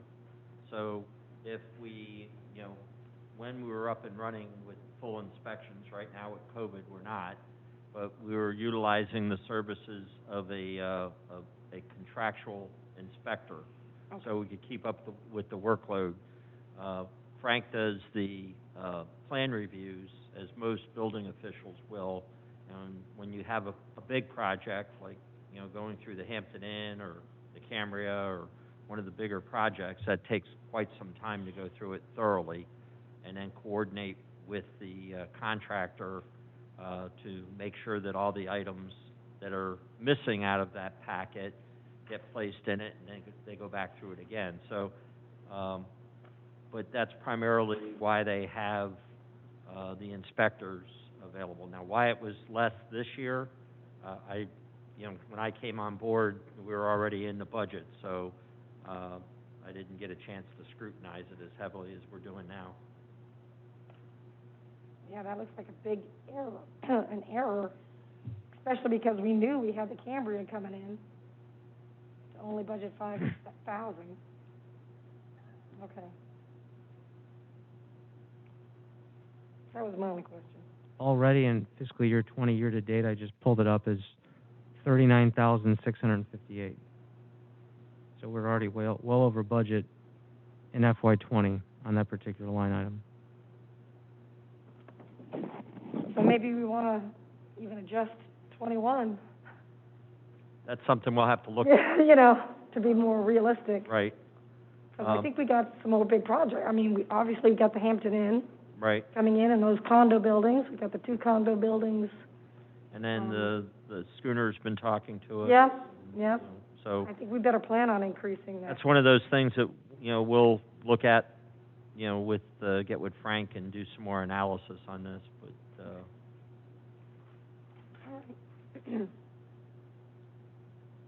we are trying to get the building department to be more customer service oriented. And that's the big push. Yeah. Good. Make our customers successful.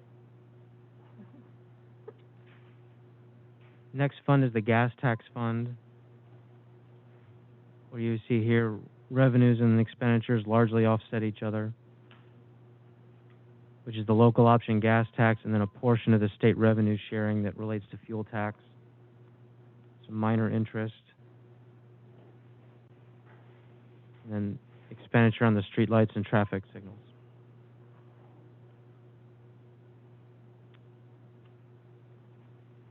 After that's the debt, if no questions, after that's the debt service fund, which we talked about.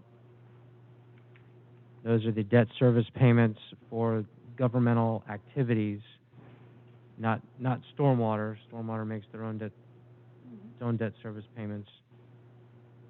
But that's for the city center and the bank loan on the undergrounding project from, I think, 2014 that was refunded.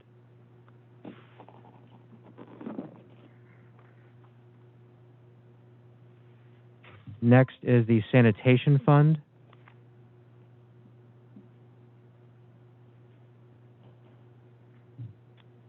First depiction is the various revenue sources. Largest, obviously, the sanitation service fee. And then the expenditures. Any questions on any of these line items that you want to raise? Excuse me, Andrew, can you speak just a little bit louder? I'm trying to speak right into it. I'll try to project further and make out with this thing if I have to. Okay, so let's talk a little bit about the curbside recycling.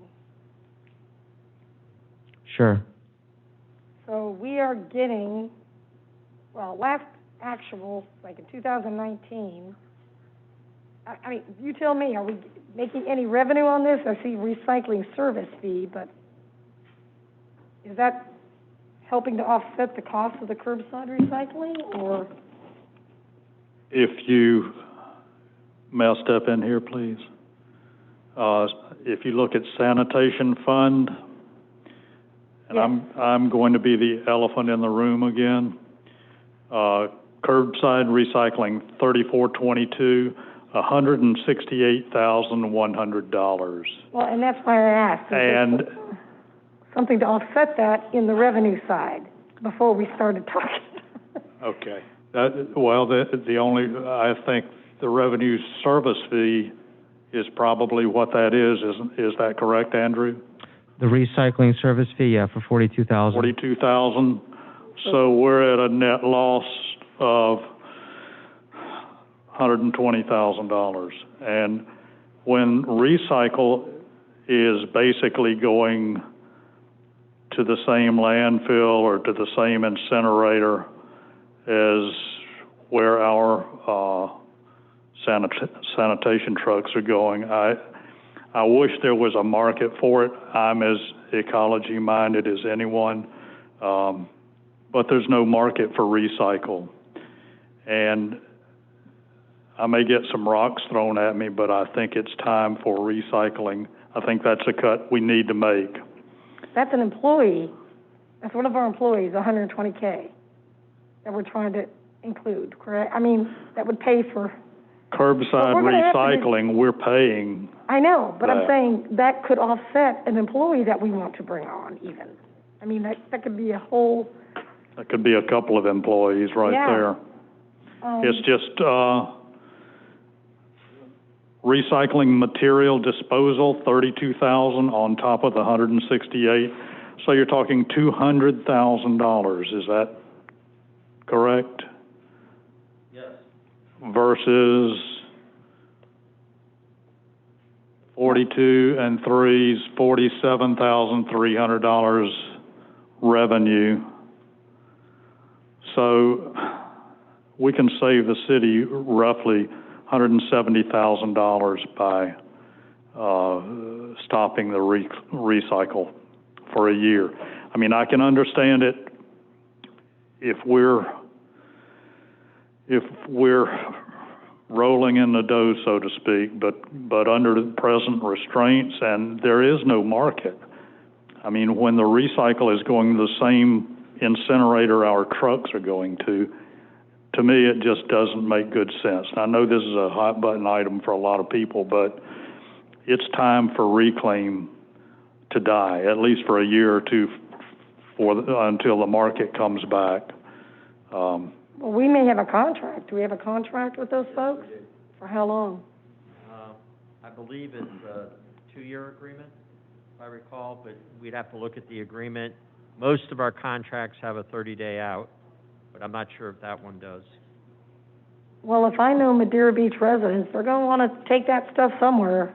I mean, we're going to have to set up probably 2 different places where we can have folks drop it off.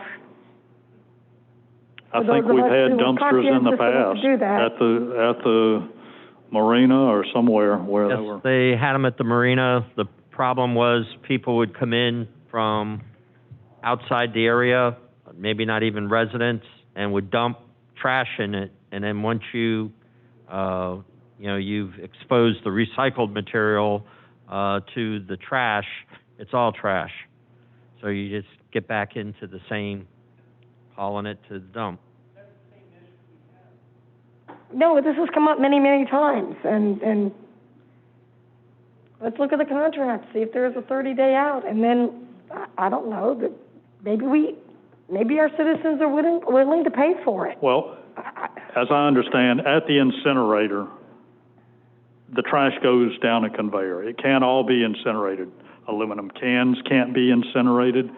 Steel cans can't be incinerated. Glass can't be incinerated. So that's separated out anyhow. So that's getting recycled when it goes to the incinerator. And for $170,000 savings for the city, I think as a group we need to make one of those hard decisions and save the city some money. That's just my feeling on it.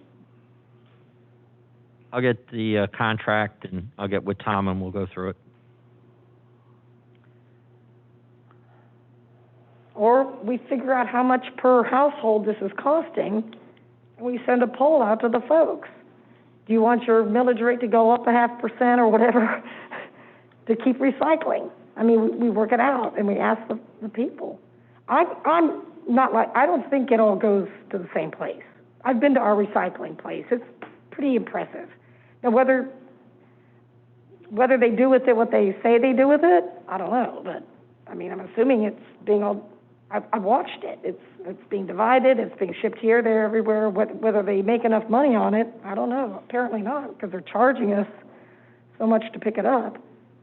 And then our garbage rates will go higher, because isn't it like per pound, how much you send to the dump? There's tipping fees, yeah. So our garbage rates are going to go up when all the recycling now goes into the garbage.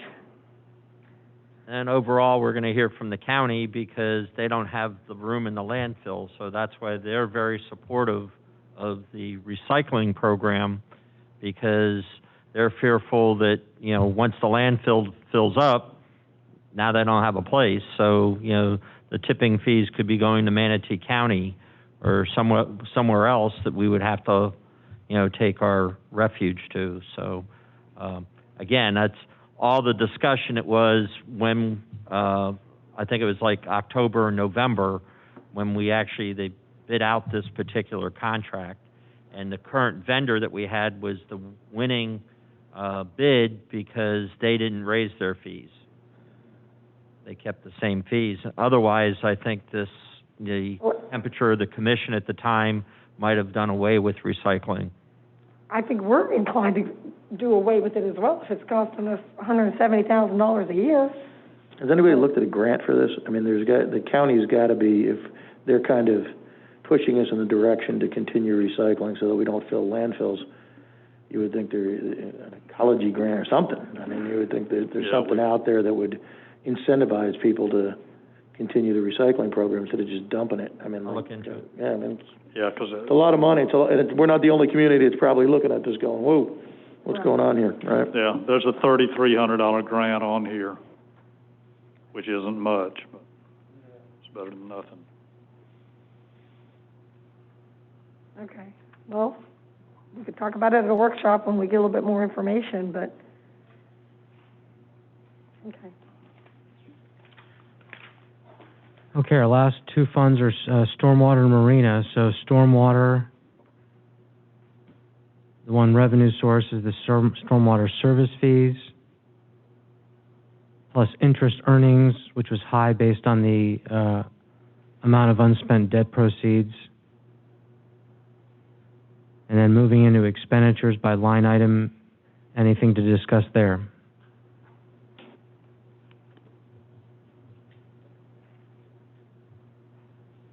Well, once again, we've got the professional services going up 233% for stormwater. So are we hiring outside people to come in and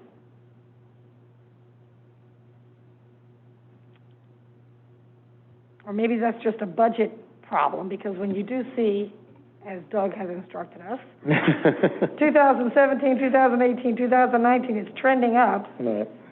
Then for some reason last year they budgeted a third Right. of what was spent the year before, and now we're back up to our regular amount. So Yep. So Commissioner, put a maybe line. I'll withdraw my. Yeah, draw a line through the concern. 2020 number, and then it looks correct then. So. Yeah. The Vice Mayor's theorem. Well, it's a good one. I don't know why the budget last year was so goofy. It's a technical term, goofy. So, to answer, I believe what that is, I believe it was for professional services for miscellaneous stormwater projects, that were, taking place in the interim, between having the interim public works director, and that was just to cover the, miscellaneous tasks that were assigned to consultants. The $35,000 probably got carried forward in error. That could be reduced back down. So I think it just got carried forward on as a error, essentially. Well, it wasn't. The thing was, it wasn't carried forward. It was increased. I think it was matched. 3%, but I think it was We you, have stormwater issues, so if we think we're gonna be spending $35,000 on this, then let's leave it in there. Because I'd rather us try to address those things if we can, and not say, well, it's not in the budget, right? Because it looks like the trend is, it does cost generally our city $35,000 for professional services. I mean, looking at the past several years. And the fact remains that we do have streets still flooding and whatnot. So, you know, maybe we just leave it there to cover ourselves. Year-to-date, we've spent $15,269. Okay. Okay. Thank you. That was my only question.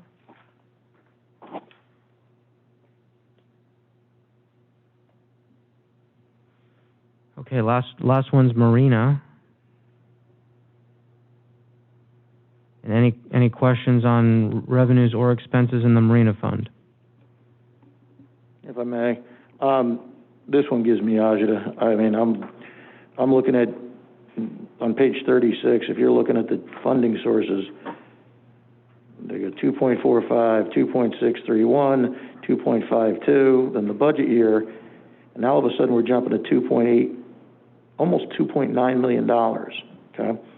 You're looking at unleaded fuel sales as being the catalyst here. Even in our best years, we were at, 1.4 was our kind of our high point, and gas prices have gone down. 1.75, if you even look at what we've done this year so far, at the half-year mark, on the March 31st numbers that we got, we were at $1,043,000, which would put us on target to do about 2.1. After 2 more months, after April and May, I saw the numbers, we were about 1.4. So we had a decent April and May in gas, but still, we were way, I mean, almost trending still towards 2.1, maybe a little over 2.1 million. And we're to look at this and take it seriously and say, okay, well, things are going so great, we're going to be at almost 2.9. And then look down a little further to 347-533, our commercial fuel. So take our first 2 lines. So 431 to 551, and then it drops all the way to 349. Then we budget 515 because we were going off the 2018 numbers, and now we're budgeting $330,000 for something 2 years ago we made $551,000 on. What are we doing to get that revenue back? That is the light switch revenue. Okay, those guys go out, the commercial fishermen go out all the time, rain, sleet, snow. Sometimes you get lucky with fuel sales because boaters, if it's a bad weekend, they're not going to fill up their tanks. They're not going to go boating. They only go boating on nice weekends. I would imagine June was probably a pretty good month. I'm hoping for that. I'm not kind of rooting for the Marina to do poorly, but I think we got to be realistic here. That number blows away any number that we had before. Blows it away. So I just want to be realistic. And I think the other thing we got to look at too, on page 37, again, let's look at actuals for subtotal of personnel. In 2017, 232, 2018, 233, right? And that's with a certified Marina manager running the place, okay?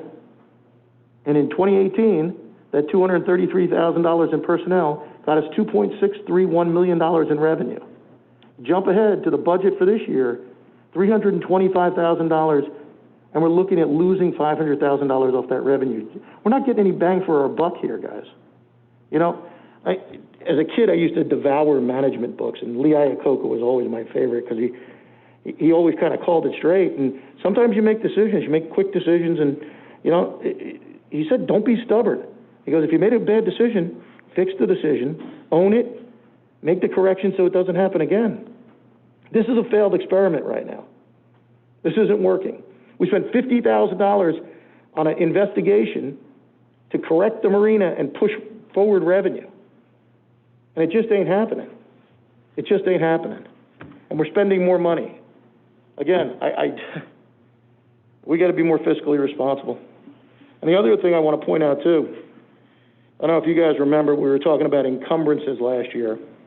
And if you look at the 5270, the fuel purchase line, the encumbrance in 2019 was $174,000. Just for giggles, add $174,000 to 1.427. It's 1.6 and change, which is exactly where it should have come in that time. And then look up to the 3100 line, again on fiscal year 2018. And there's your Marina audit sitting there, and it got charged to the Marina, and obviously affected their bottom line. We really got to take a look at this, guys. We really got to take a look at it. I mean, when the Marina operated better in the year without, I mean, it obviously operated better with Dave there, or with the certified Marina manager there, but it even operated better than it's doing right now with no director there. So, food for thought. Well, that's because we quit the discounts. The commercial guys went somewhere else. They're comfortable going somewhere else. I understand some entrepreneur has decided to deliver to the commercial boats their fuel. So they're getting it delivered. Why are they getting up 2 hours beforehand and filling up their vessels at our marina when they got somebody delivering fuel to their boat and they don't even have to deal with it? At a better price, because of course the guy with a boat, the fuel boat, was cutting them a deal. So I don't know if we're going to be able to get the commercial fleets back. So we have to move ahead thinking we're not going to, unless even though we're giving them discounts now again, I don't know if word hasn't gotten out, or now they're just so comfortable the way they are doing it. But obviously that's a huge drop from. Oh, I agree. I didn't know anything about the. 551,000 in commercial fuel to 330 budgeted for this year. Like I said, that's our lunch money. That's year in, year out. These guys are going to go out no matter what. I didn't know anything about a fuel truck going to the docks. Yeah, that's what one of the fishermen told me. Well, they're not behind me, but I mean, that doesn't matter. I'm just,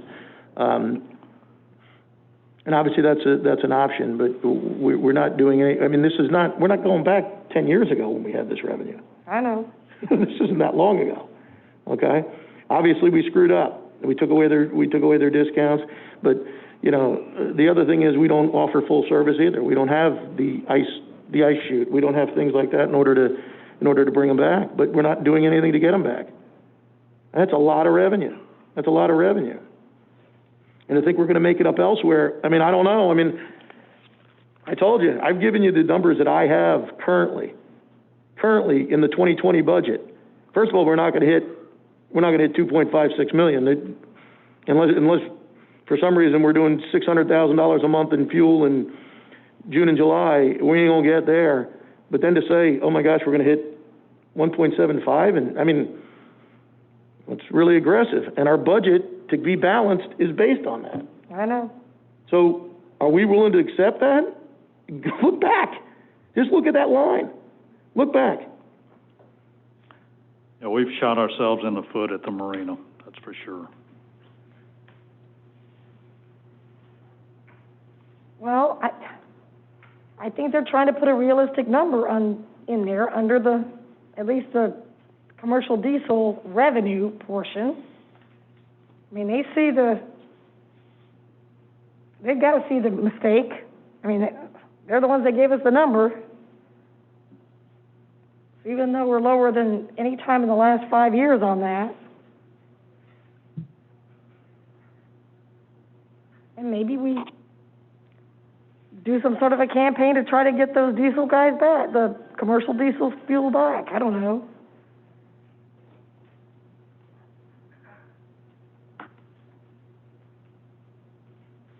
Yeah, a number of those boats that fueled up there also, though, were in that marina where they're building the Hampton Inn.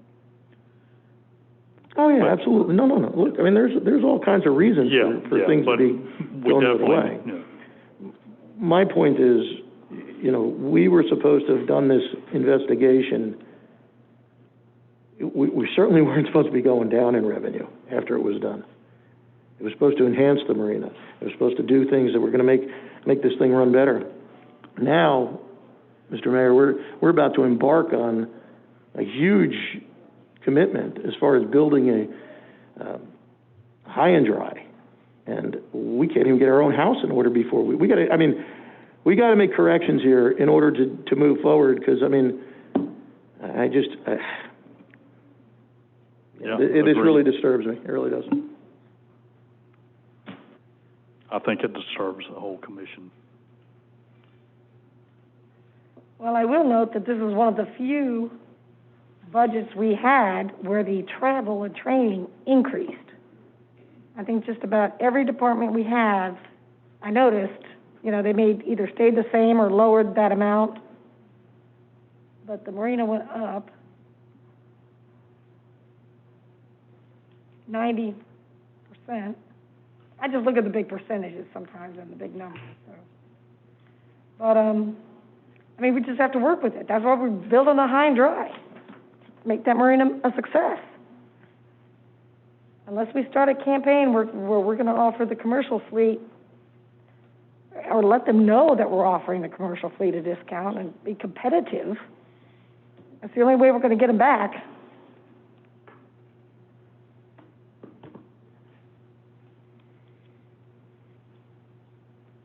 Andrew, did you have anything else? No, I think you and I have some takeaways. We'll get a special meeting scheduled for next week where we'll present the proposed millage rate to take a vote on, so we can make that submission via e-trim.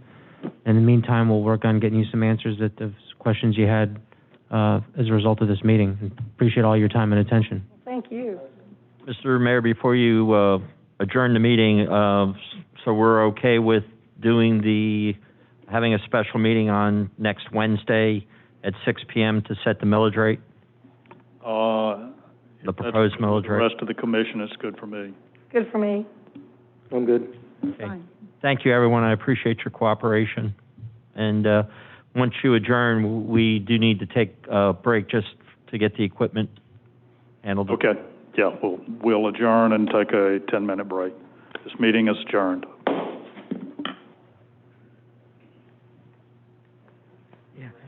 Okay.